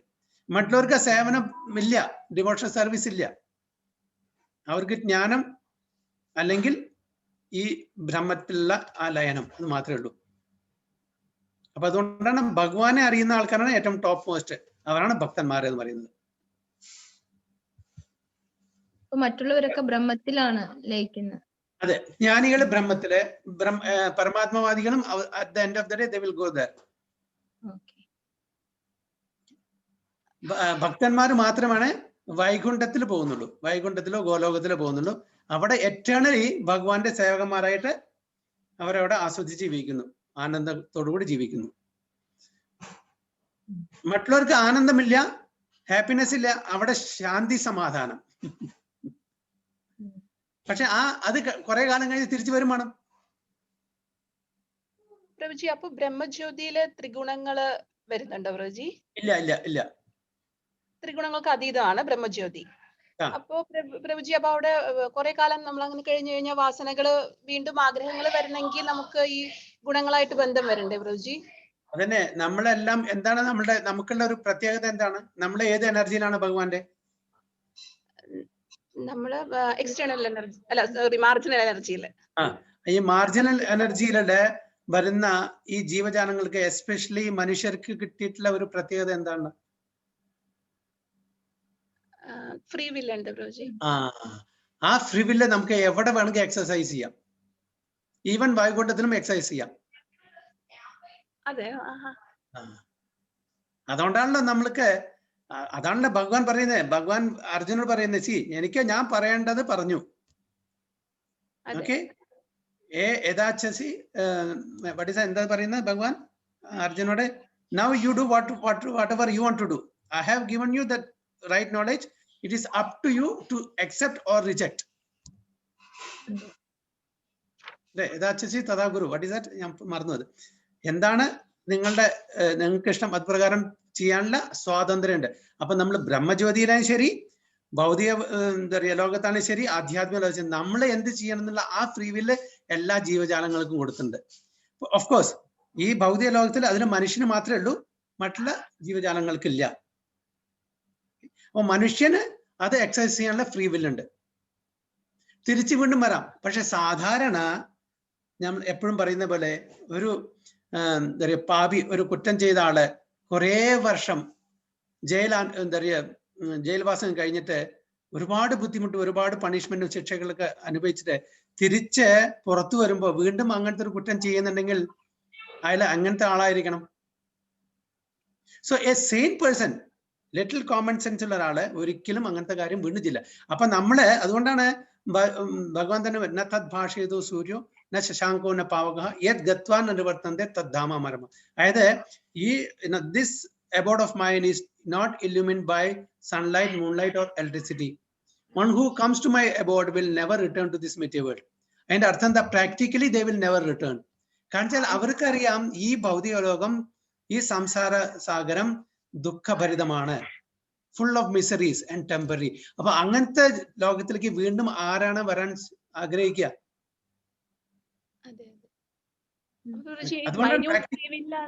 നമ്മൾ ഇങ്ങോട്ട് വരാൻ കാരണം അതായിരുന്നു. അതാണ് കാരണം. ഈ വീണ്ടും നമുക്ക് ഓപ്റ്റ് ചെയ്യാം. വീണ്ടും ഞാൻ പറയേ, why only Krishna, why not me? എല്ലാവരും കൃഷ്ണനെ മാസ്റ്റർ ആയിട്ട് എനിക്കും മാസ്റ്റർ ആവണം. അങ്ങനത്തെ ചിന്ത വന്നുകൊണ്ടാണ് നമ്മൾ ഈ ഭൗതിക ലോകത്തിലേക്ക് വന്നത്. Okay, you become boss, not here. I will make. ഇപ്പൊ കുട്ടികൾക്ക് ഒരു കാർ ഓടിക്കണം. ഇപ്പൊ ഫോർ എക്സാമ്പിൾ നമ്മുടെ രവി പ്രഭുവിന്റെ മകൻ ഇപ്പൊ വലുതായി, കുഴപ്പമില്ല, ഓടിക്കാൻ പറ്റും. ചെറിയ കുട്ടി, ഒരു 4 വയസ്സ് 5 വയസ്സുള്ള കുട്ടി പറയും എനിക്ക് അച്ഛനെ പോലെ വണ്ടി ഓടിക്കണം പറഞ്ഞപ്പോ രവി പ്രഭു മടിയിലിരുത്തിട്ട് സ്റ്റിയറിംഗ് പിടിച്ചിട്ട് രവി പ്രഭു ഓട്ടും അല്ലേ? അപ്പൊ കുട്ടി എന്തായിരിക്കണോ, ഞാനാണ് ഓടിക്കുന്നത്, അച്ഛ കൈ വിട്ടോളൂ ഞാൻ ഓടിക്കാം എന്ന് പറയും. പക്ഷെ രവി പ്രഭു കൈ വിടോ? ഇല്ല. അപ്പോ ആ രവി പ്രഭുവിന്റെ മകന് വിചാരിക്കും ഞാനാണ് എന്റെ ബോസ്, ഞാൻ അതിന്റെ മാസ്റ്റർ, ഞാനത് ഓടിക്കുന്നത്. അങ്ങനത്തെ ഒരു ഫീലിംഗ് നമുക്കുണ്ടായിരുന്നു. എന്തുകൊണ്ട് ഭഗവാൻ മാത്രം ബോസ്, മാസ്റ്റർ? എനിക്കും ബോസ് ആവണം. ഓക്കെ, അങ്ങനെ ആഗ്രഹം ഉണ്ടോ? അപ്പൊ ഞാൻ നിങ്ങൾക്കൊരു കളിക്കോപ്പ് ഉണ്ടാക്കി തരാം. ആ കളിക്കോപ്പാണ് ഈ മെറ്റീരിയൽ യൂണിവേഴ്സ്. അപ്പൊ നിങ്ങൾ ബോസ് ആയിട്ട് എന്താ പറയാ അഭിനയിച്ചിട്ട് മായാദേവി അവിടുന്ന് ഇവിടുന്നും അതായത് ചവിട്ടി തരുമ്പോ പതുക്കെ നമ്മളുടെ അതിലേക്ക് വരും. എന്നിട്ട് ഭഗവാനെ സമീപിച്ച് തിരിച്ച് നമ്മുടെ ഒറിജിനൽ ഹോമിൽ പോകും. ഇത് നമ്മുടെ ശരിക്കുള്ള സ്ഥലമല്ല. ഇത് ഒരു റീഹാബിലിറ്റേഷൻ സെന്റർ ആണ്, ഒരു ജയിലാണ്, ഫോർട്ടാണ്. ഓക്കെ, അതുകൊണ്ടാണ് ഇതിനെ ദുഃഖാലയം എന്ന് ഭഗവാൻ തന്നെ മുദ്ര കുത്തിയിരിക്കുന്നത്. അപ്പൊ നമ്മൾക്ക് ഇവിടെ കൺട്രോളർ ആവണോ ഈശ്വര ആവണോ? ഓക്കെ, ഇവിടെ ഈശ്വരനായിക്കോ. This world, you can become Lord or controller or whatever you want. But in my abode, Pavitram, it is pure. നിങ്ങളുടെ ആ ഇമ്പ്യൂരിറ്റി, അങ്ങനത്തെ ഒരു കണ്ടാമിനേറ്റഡ് കോൺഷ്യസ്നെസ് ഇവിടെ നടക്കില്ല. So I will make you. കുട്ടികൾ വളരെ വളരെ വീട്ടിൽ വികൃതി അടിക്കുമ്പോൾ അവരെ പുറത്ത് പറഞ്ഞയക്കുന്നു. മതി ഇവിടെ കളിച്ചത്, നിങ്ങൾ പോയി പുറത്ത് കളിച്ച് വരാൻ പറയും അല്ലേ? എത്ര നേരം കളിക്കും? കുറെ കളിച്ചു കഴിഞ്ഞാൽ അടുത്ത് വീണ്ടും അച്ഛനമ്മയുടെ തന്നെ വരും, വിശക്കാൻ തുടങ്ങിയാൽ. അതേപോലെ നമ്മൾ ഇവിടെ കളിച്ച് തീർന്നിട്ടില്ല. കളിച്ച് നമുക്ക് മതിയാവുമ്പോ അവിടുന്ന് ഇവിടുന്ന് we are getting kicked by maya. അപ്പൊ നമ്മൾ നമ്മുടെ സുപ്രീം ഫാദറെ ആലോചിക്കും, എന്നിട്ട് അതിനുള്ള മാർഗം സ്വീകരിച്ച് നമ്മൾ അവസാനം അവിടെ എത്തും. അപ്പൊ അതുകൊണ്ട് പിന്നെ വീണ്ടും ഒരു വരവ് ഇവിടെ ഉണ്ടാവില്ല. കാരണം നമുക്കറിയാം ഇവിടുത്തെ ജീവിതം. അവിടെയുള്ള ആത്മാവിനെ, അവിടെ നമുക്ക് ആത്മാവായിട്ട് അവിടെയുള്ള ആ സോളിന്, ആത്മാവിന് ഇതെല്ലാം അറിയാം. കംപ്ലീറ്റ് നോളജ് ഉണ്ട്, സച്ചിദാനന്ദമാണ്. അപ്പൊ ഭൗതിക ലോകം എങ്ങനെയാണ് നമുക്ക് ആൾറെഡി ഒന്നോ എത്ര തവണ അറ്റ്ലീസ്റ്റ് ഒരു പ്രാവശ്യമെങ്കിലും നമുക്ക് അനുഭവം ഉണ്ട്. അതുകൊണ്ട് ഒരിക്കലും അപ്പൊ ഒരു ജയിൽ പുള്ളി എന്താണ് ജയിലിൽ നടക്കുന്നത് അവർക്ക് നന്നായിട്ട് അറിയാം. അതുകൊണ്ട് വീണ്ടും അങ്ങനത്തെ ഒരു കുറ്റകൃത്യം ചെയ്യില്ല വീണ്ടും പുറത്തുനിന്ന് വന്നാൽ. അതുകൊണ്ടാണ് ഭഗവാൻ പറയുന്നത്, ഒരു പ്രാവശ്യം എന്റെ അബോഡിലേക്ക് വന്നാല് തിരിച്ച് വീണ്ടും ഇവിടെ വരില്ല എന്ന് പറയുന്നത്.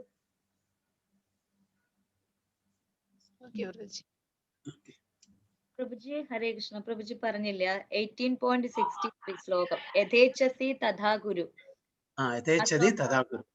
ഇപ്രകാരം അതിരഹസ്യമായ ജ്ഞാനമാണ് ഞാൻ നിനക്ക് വിവരിച്ചു തന്നത്. ഇനി സമഗ്രമായി ആലോചിച്ച ശേഷം ഹിതം എന്തെന്ന് തോന്നുന്നതെന്തോ അത് നീ ചെയ്യുക. അതിനുള്ള സ്വാതന്ത്ര്യം ഭഗവാൻ കൊടുത്തു. യഥേച്ഛസി തഥാ ഗുരു. എന്താണോ എന്താ പറയാ ഭഗവാൻ ഇച്ഛിക്കുന്നത് അത് പ്രകാരം ഞാൻ ചെയ്യാന്നാ പറയുന്നത്. അർജുനൻ പിന്നെ പറയുന്നത് അതിനുള്ള സ്വാതന്ത്ര്യം ഭഗവാൻ കൊടുത്തു.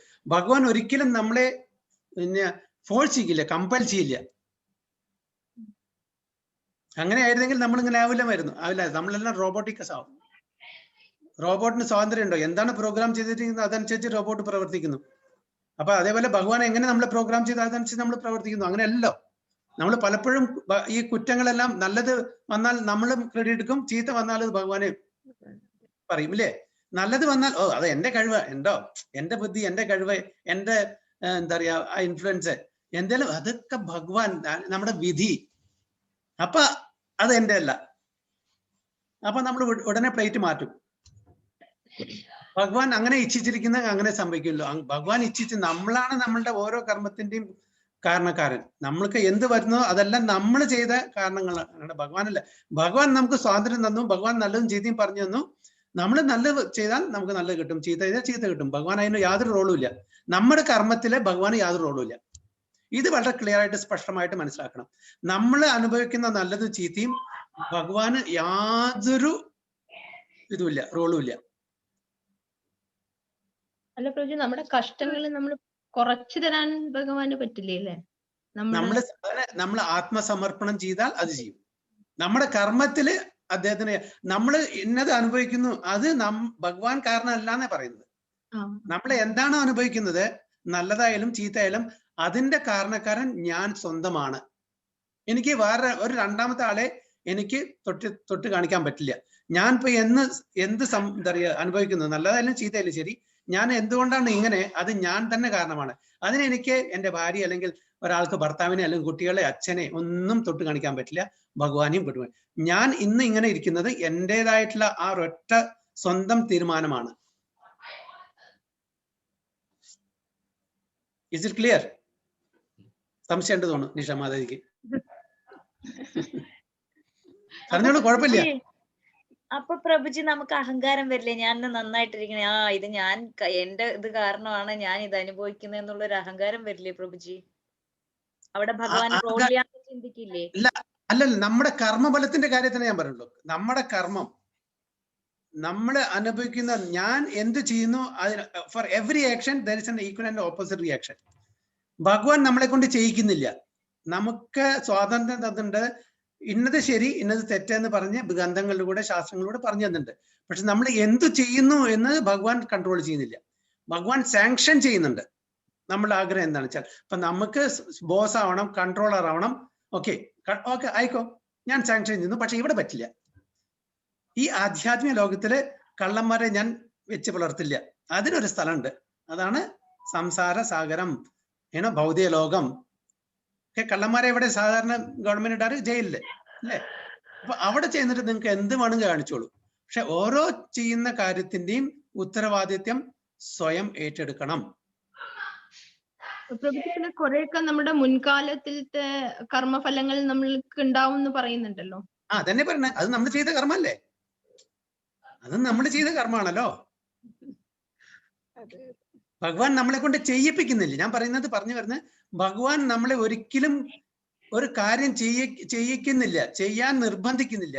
അർജുനോട് പറഞ്ഞ പോലെ നിനക്ക് പറഞ്ഞു തരേണ്ട കാര്യങ്ങൾ ഞാൻ പറഞ്ഞു തന്നു. ഇനി ചെയ്യോ ചെയ്യാതിരിക്കുകയോ നല്ല കാര്യം. ചെയ്താലും നല്ലത്, ചെയ്തില്ലെങ്കിൽ നല്ലത്. എല്ലാം നീ തന്നെയാണ് അനുഭവിക്കേണ്ടത്, നല്ലതായാലും ചീത്തയിലും. അപ്പൊ നല്ല കാര്യങ്ങൾ പറഞ്ഞു തരാ ഭഗവാന്റെ കാര്യം. അത് ഭഗവാൻ ഇവിടെ അർജുനന് ഒരു ഭാഗ്യം കിട്ടിയത് ഭഗവാൻ ഡയറക്റ്റ്ലി പറഞ്ഞു കൊടുക്കാൻ പറ്റി. നമുക്കത് പറ്റിയില്ല. ഭഗവാന്റെ ഭക്തന്മാർ ത്രൂ ഭഗവാന്റെ ശാസ്ത്ര ഗ്രന്ഥങ്ങൾ മുഖേന നമുക്കത് പറഞ്ഞു തരുന്നു മാത്രമേ ഉള്ളൂ. എത്ര വ്യത്യാസമുള്ളൂ? നമുക്ക് കിട്ടുന്ന ഈ അറിവും അർജുനന് കിട്ടുന്ന അറിവും ഒരേ സോഴ്സ് നിന്നാണ്. അപ്പൊ അതുകൊണ്ട് ഇത് നല്ലത്, ഇത് ചീത്ത എന്ന് മനസ്സിലാക്കി നമ്മൾ അതിന്റെ അനുസരിച്ച് ജീവിക്കുകയാണെങ്കിൽ നമുക്ക് ഇവിടുന്ന് കരകയറാം. അല്ലെങ്കിൽ നമുക്ക് നല്ലതാണെങ്കിൽ നല്ലതും ചീത്തയാണെങ്കിൽ ചീത്തയും അനുഭവിച്ച് നമുക്ക് എത്രയോ ജന്മങ്ങൾ കടന്നു വരാം. അപ്പൊ അതിന് ഞാൻ ചുരുക്കത്തിൽ പറയുന്നത്, ഭഗവാനെ പഴി ചാരാൻ പറ്റില്ല എന്നാ പറയുന്നത്. ചില ആൾക്കാർ പറയുന്നുണ്ട് ഭഗവാൻ ചെയ്യിപ്പിക്കുന്നതാണ്. അങ്ങനെ ചെയ്യിക്കുമോ? അല്ല, അതിൽ എന്തെങ്കിലും ഒരു ലോജിക്ക്, ഒരു കോമൺ സെൻസ് നമ്മൾ ഉപയോഗിച്ചാൽ ആലോചിച്ചാൽ നമുക്ക് പറ്റില്ല, മനസ്സിലാവില്ലേ? അത് ഭഗവാൻ എന്തെങ്കിലും ഒരു അച്ഛനോ അമ്മയും ഒരു മകനെ ചീത്തയാവണമെന്ന് ആഗ്രഹിക്കുമോ? എത്ര വൃത്തികെട്ട അച്ഛനമ്മ ആയിക്കോട്ടെ, തന്റെ മക്കളെ ഒരു ചീത്ത രീതിയിൽ അവർ ചിലപ്പോ ചെയ്യുന്നുണ്ടായിരിക്കും. പക്ഷെ തന്റെ മക്കളെ നന്നായിട്ട് വളർത്താനല്ലേ ഒരു ആവറേജ്, ഒരു സെയിൻ മെന്റാലിറ്റിയുള്ള ആൾക്കാർ ആഗ്രഹിക്കുള്ളൂ. അതേപോലെ നമ്മുടെ സുപ്രീം ഫാദർ തന്റെ മക്കളെ ഇങ്ങനത്തെ ഒരു അവസ്ഥയിൽ കാണാൻ ആഗ്രഹിക്കില്ല.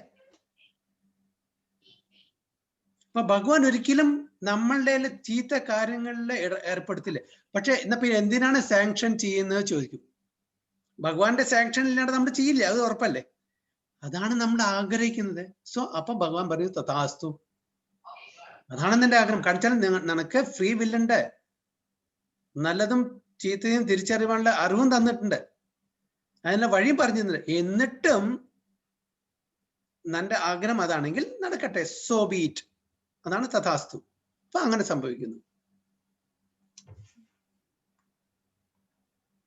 So is it clear? അപ്പൊ ഒരിക്കലും ഭഗവാൻ ഒരു കാര്യങ്ങളും നമ്മളെ കൊണ്ട് നിർബന്ധിക്കില്ല എന്ന് അത് മനസ്സിലാക്കുക. അപ്പൊ നമ്മളെ എന്ത് ചെയ്യുന്നു അതെല്ലാം നമ്മളുടെ സ്വന്തം ഇഷ്ടപ്രകാരമാണ്. അതുകൊണ്ടാണ് നമ്മളുടെ മനസ്സിനെ നമ്മൾ ഒരിക്കലും വിശ്വസിക്കരുത് പറയുന്നത്. നമ്മുടെ മനസ്സിനെ ഒരിക്കലും നമ്മൾ വിശ്വസിക്കരുത്. കാരണം വെച്ചാൽ ആ മനസ്സ് ചഞ്ചലമാണ്. മനസ്സ് പല ഒപ്പീനിയൻസും പല അഭിപ്രായങ്ങളും പല സമയത്തും തരും നമുക്ക്. അങ്ങനെ ചെയ്യേ, ഇങ്ങനെ ചെയ്യേ, അങ്ങനെ പറയേ, ഇങ്ങനെ പറയേ, ഓക്കെ, അവിടെ പോണ്ട, ഇവിടെ പോണ്ട, അങ്ങനെ പലതും പറയും. അപ്പൊ അത് നമ്മൾ എന്ത് മനസ്സിലാക്കണം? അത് ഈ മനസ്സ് നമുക്ക് തരുന്ന ഇൻസ്ട്രക്ഷൻ ശരിയാണോ ഇല്ലെന്ന് നമ്മൾ ശാസ്ത്രത്തിന്റെ അടിസ്ഥാനത്തിലും ഭക്തന്മാരുടെ ആ ഇൻസ്ട്രക്ഷന്റെ അടിസ്ഥാനത്തിൽ നമ്മൾ മനസ്സിലാക്കാൻ നോക്കണം. എന്ത് ശരി എന്ത് തെറ്റ് നമ്മുടെ മനസ്സ് പറയുന്നത് കേൾക്കാതെ ശാസ്ത്രം എന്ത് പറയുന്നു, ഭക്തന്മാർ എന്ത് പറയുന്നു, അതനുസരിച്ച് നമ്മൾ ജീവിച്ചാൽ നമ്മൾ സേഫ് ആണ്. അല്ലാണ്ട് നമ്മുടെ മനസ്സിന്റെ ആ എന്താ പറയാ നിർദ്ദേശങ്ങൾക്ക് വശീകരണം വന്നാൽ നമ്മൾ ബുദ്ധിമുട്ടും. അപ്പൊ പ്രഭുജി നമ്മുടെ ബുദ്ധിക്ക് അവിടെ റോള് വരുന്നില്ല അല്ലേ? അപ്പോഴാണ് ബുദ്ധി വരുന്നത്. ബുദ്ധിക്ക് റോള് വരണ്ട. അതിനാൽ ആ ബുദ്ധി എന്താ ചെയ്യുന്നത്? ഓക്കെ, മനസ്സ് ചഞ്ചലമാണ്, മനസ്സ് ശരിക്കുള്ള ഒരു ഡയറക്റ്റീവ് തരുന്നില്ല. അപ്പോൾ ആ ബുദ്ധി എന്താ വേണം? ഞാൻ ശാസ്ത്രത്തിനെ ആധാരം പെടുത്തി ജീവിക്കണം, അല്ലെങ്കിൽ ഭക്തന്മാരുടെ നിർദ്ദേശപ്രകാരം ജീവിക്കണം എന്ന് ഇന്റലിജൻസ് പറഞ്ഞു കൊടുക്കും. അതെ അതെ, അതാണ് ഇന്റലിജൻസ് ജോബ്. ഇപ്പൊ ചില സമയത്ത് ഇന്റലിജൻസ് ഉറങ്ങി കിടക്കും, അല്ലെങ്കിൽ ഉറക്കം നടിച്ചു കിടക്കും, മൈൻഡ് ഓവർ പവർ ചെയ്യും. പ്രഭുജി ബുദ്ധിയിലല്ലേ ആ നിശ്ചയത്വം വരുന്നത്? അതായത് അത് ചെയ്യണോ ഇത് ചെയ്യണോ എന്നുള്ള തീരുമാനത്തിലെത്തുന്നത് ബുദ്ധിയല്ലേ? അതെ, ഡിസ്ക്രിമിനേറ്ററി പവർ. പക്ഷെ ആ ബുദ്ധി ഉറങ്ങി കിടക്കുകയാണെങ്കിൽ എന്ത് ചെയ്യും?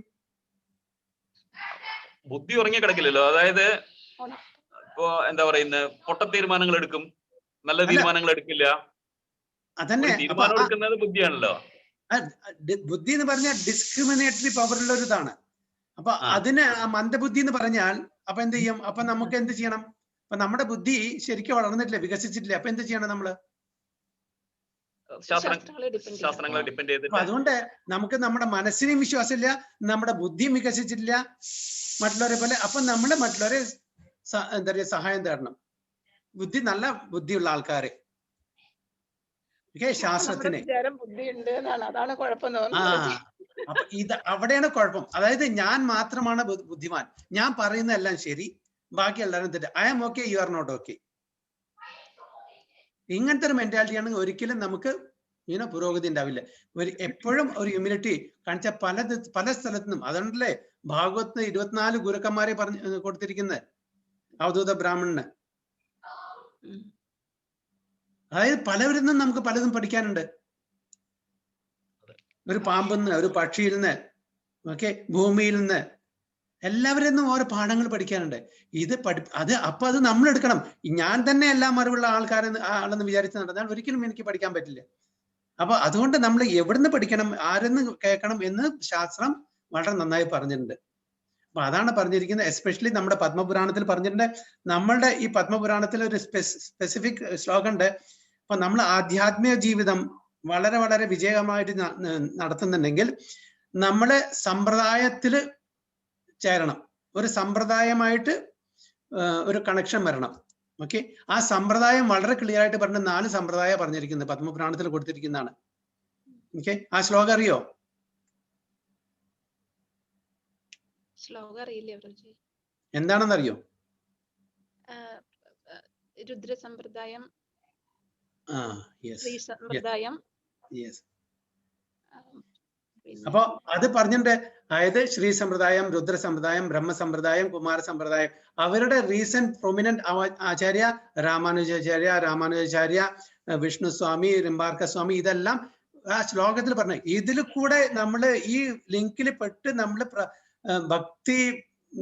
ഭക്തി സേവനം ചെയ്ത് പുരോഗമിക്കുന്ന ആൾക്കാരാണ് റൈറ്റ് പാത്തിലുണ്ടെന്ന് പത്മപുരാണത്തിൽ കൊടുത്തിട്ടുണ്ട്.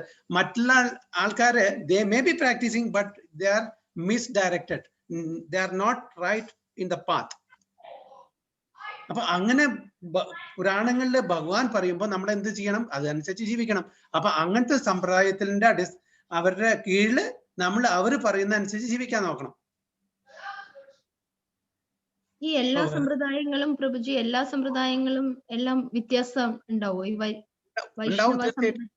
തീർച്ചയായിട്ടും എല്ലാറ്റിനും വ്യത്യാസമുണ്ട്. ഇപ്പൊ ഞാൻ പറഞ്ഞില്ലേ, എന്താ പറയാ, അദ്വൈത സമ്പ്രദായം പറഞ്ഞാൽ അത് ബ്രഹ്മനിൽ മാത്രമേ ഉള്ളൂ. അത് അവരും ബട്ട് ഇൻകംപ്ലീറ്റ് ആണ്. ഇപ്പൊ ബ്രഹ്മേതി പരമാത്മേതി ഭഗവാൻ ഇതി സബ്ജതേന ഭഗവാൻ ഭാഗവത്ഗീത പറഞ്ഞു. Brahman is one level of knowledge, പരമാത്മ is another level of knowledge, ഭഗവാൻ is another level of knowledge. അപ്പൊ ഇതെല്ലാം ഫിലോസഫി, ഇതെല്ലാം സിദ്ധാന്തമാണ്, ഇതെല്ലാം നമ്മുടെ ശാസ്ത്രത്തിൽ പറഞ്ഞിട്ടുണ്ട്. പക്ഷെ അതിൽ ഏതാ ഉത്തമം എന്നുള്ളത് ഭഗവാൻ അതും പറഞ്ഞിട്ടുണ്ട്. അപ്പൊ ഏത് സമ്പ്രദായത്തിൽ നമ്മൾ എന്താ പറയാ പോകുമ്പോഴാണ് ആ ഉത്തമ ഭക്തി, ഉത്തമ മാർഗത്തിൽ ചെന്നെത്തുന്നത്, അതും ഭഗവാൻ പറഞ്ഞിട്ടുണ്ട്. അപ്പൊ വേദ എന്ന് പറഞ്ഞാൽ good, bad and ugly, everything is there. അപ്പൊ അതിൽ നമ്മൾ എന്ത് തിരഞ്ഞെടുക്കണം എന്ന് നമ്മൾ നമ്മുടെ ഇസ്കോൺ പ്രകാരമുള്ള സമ്പ്രദായം ശുദ്ധ ഇസ്കോൺ എന്ന് പറയാൻ പറ്റില്ല. നമ്മുടെ പറഞ്ഞ ബ്രഹ്മ മാധവ ഗൗഡിയ സമ്പ്രദായം. ISKCON is just branch of that. ആ സമ്പ്രദായത്തിന്റെ ഫോളോ ചെയ്യുന്ന ഒരു ബ്രാഞ്ച് മാത്രം. അപ്പൊ ബ്രഹ്മാവിൽ നിന്ന് ഉടലെടുത്ത്, ബ്രഹ്മാവിന് ആര് പറഞ്ഞു കൊടുത്തു? ഭഗവാൻ കൃഷ്ണൻ പറഞ്ഞു കൊടുത്തു, അല്ലെങ്കിൽ വിഷ്ണു പറഞ്ഞു കൊടുത്തു. ആൻഡ് ബ്രഹ്മാവ് നാരദന് പറഞ്ഞു കൊടുത്തു, നാരദൻ വ്യാസന് പറഞ്ഞു കൊടുത്തു, വ്യാസൻ സുഖദേവ ഗോസ്വാമി കൊടുത്തു. അങ്ങനെ ആ വരുന്ന ഒരു പരമ്പരയാണ് ബ്രഹ്മ മാധവ് ഗൗഡിയ സമ്പ്രദായം. അതേപോലെ വിഷ്ണു എന്താ പറയാ രുദ്ര സമ്പ്രദായമുണ്ട്, ഭഗവാൻ ശിവന് പറഞ്ഞു കൊടുത്തു. അങ്ങനെ വരുന്ന റീസെന്റ് പ്രൊമിനന്റ് ആചാര്യാണ് രുദ്ര സമ്പ്രദായത്തിലെ വിഷ്ണു സ്വാമി. അങ്ങനെ ആ പരമ്പരയിൽ വരുന്ന അതും ഒരു ഓത്തന്റിക് സമ്പ്രദായമാണ്. ഓഫ് കോഴ്സ് ഡീറ്റെയിൽസിൽ ഹിയർ ആൻഡ് ദർ എല്ലാം ഭക്തി യോഗം തന്നെയാണ്. Details may vary, that's different. പിന്നെ വരുന്ന കുമാര സമ്പ്രദായം. അത് അഗൈൻ എന്താ പറയാ ഭഗവാൻ കുമാരന്മാർക്ക് പറഞ്ഞു കൊടുത്തു. റീസെന്റ് പ്രൊമിനന്റ് ആചാര്യനാണ് നിംബാർക്ക സ്വാമികൾ.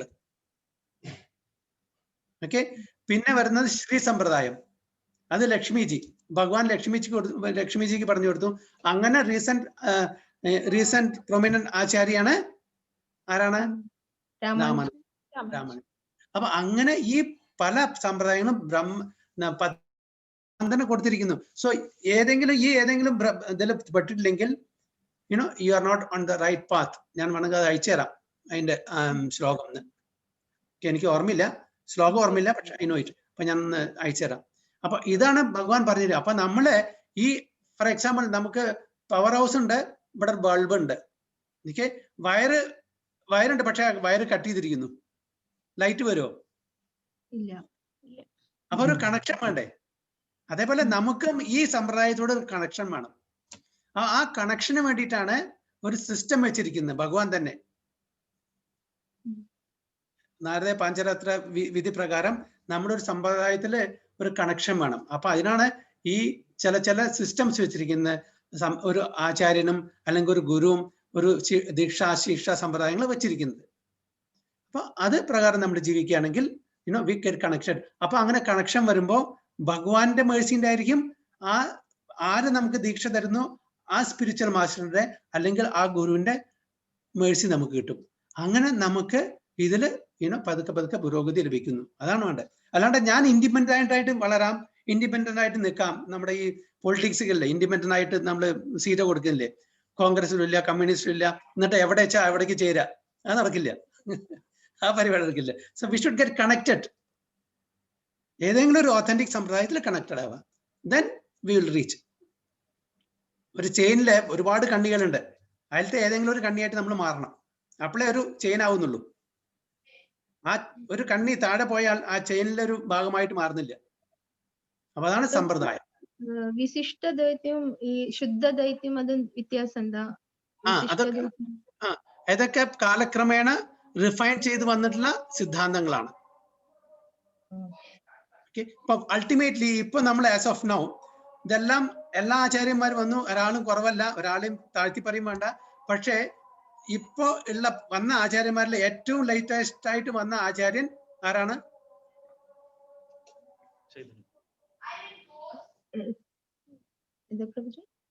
ഇപ്പൊ നമുക്കറിയുന്ന ആചാര്യന്മാരില് ലേറ്റസ്റ്റ് ആയിട്ട് വന്ന വളരെ റീസെന്റ് വന്ന ആചാര്യൻ ആരാണ്? ചൈതന്യ മഹാപ്രഭു. ആ ചൈതന്യ മഹാപ്രഭു ആരാണ്? ഭഗവാൻ സ്വയമാണ്. ഓക്കെ, ആ ഭഗവാൻ സ്വയം നമുക്ക് വഴി പറഞ്ഞു തന്നിട്ടുണ്ട്. കലിയുഗത്തിൽ എങ്ങനെയാണ് നമുക്ക് ഭഗവത് പ്രാപ്തി കിട്ടുന്നതെന്ന്. അപ്പൊ അത് പ്രകാരം നമ്മൾ ജീവിക്കുന്നുണ്ട്. അതാണ് ഏറ്റവും ഉത്തമമായിട്ടുള്ളത്.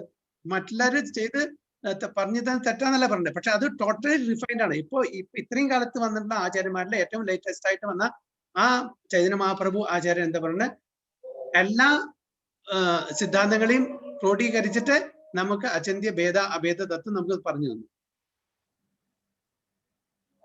അപ്പൊ അത് പ്രാക്ടീസ് ചെയ്യുമ്പോൾ വളരെ ഉത്തമമായിട്ടുള്ള ആ ശരിയായിട്ടുള്ള വഴിയിൽ കൂടെ നമുക്ക് സഞ്ചരിക്കാൻ പറ്റും.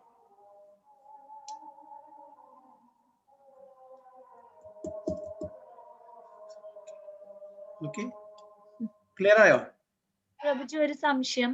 ബ്രഹ്മ മാധവ ഗൗഡിയ സമ്പ്രദായം, ഇവിടെ മാധവ എന്ന് ഉദ്ദേശിക്കുന്ന എന്താ പ്രഭുജി? മാധവാചാര്യ? മാധവാചാര്യ, ഉടുപ്പി മഠത്തിലത്തെ മാധവാചാര്യല്ലേ? മനസ്സിലായി പ്രഭുജി. അതായത് ബ്രഹ്മാവ്, പിന്നെ അതിന്റെ ഇടയിൽ കുറെ ഉണ്ട്, പക്ഷെ പ്രൊമിനന്റ് ആയിട്ടുള്ള പിന്നീട് നമുക്ക് അറിയാൻ പറ്റുന്ന ആചാര്യനാണ് മാധവാചാര്യർ. പിന്നീട് നിന്നാണ് ഗൗഡിയ പറഞ്ഞ ചൈതന്യ മഹാപ്രഭു, ഗൗഡദേശത്തിൽ വന്നാണ്. പക്ഷെ ആ ചൈതന്യ മഹാപ്രഭുവിന് ഒരു സ്പെഷ്യാലിറ്റി എന്താ വെച്ചാൽ അദ്ദേഹം ആചാര്യനായിട്ട് വന്നാലും സ്വയം ഭഗവാൻ വന്നതാണ്. ആ ഒരു വ്യത്യാസമാണ്. മറ്റതെല്ലാം വാട്ട് യു കോൾ ജീവാത്മാക്കളാണ്, ലിവിങ് എൻറ്റിറ്റി. ഇവിടെ സ്വയം ഭഗവാൻ തന്നെ ഒരു ലിവിങ് എൻറ്റിറ്റി ആയിട്ട് ഒരു ആചാര്യന്റെ നമുക്ക് ഉപദേശിക്കാൻ വേണ്ടി വന്നു. ആ ഒരു വ്യത്യാസമുണ്ട്.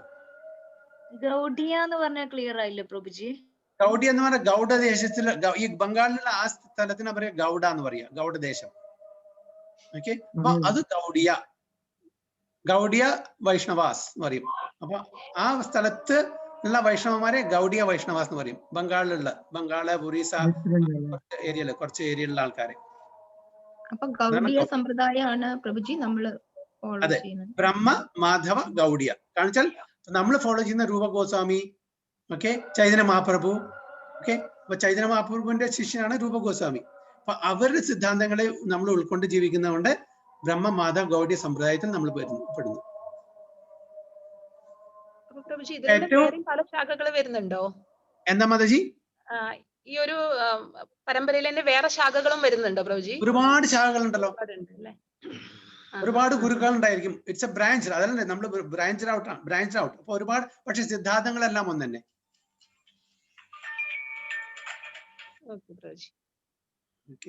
എനിവേ, എനിക്ക് ഓഫീസിൽ നിന്ന് ഒരു കോളും വന്നപ്പോ എനിക്ക് താഴെ നിന്ന് പോണം. അപ്പോ നമുക്ക് ഇവിടെ നിർത്താം. ഹരേ കൃഷ്ണ.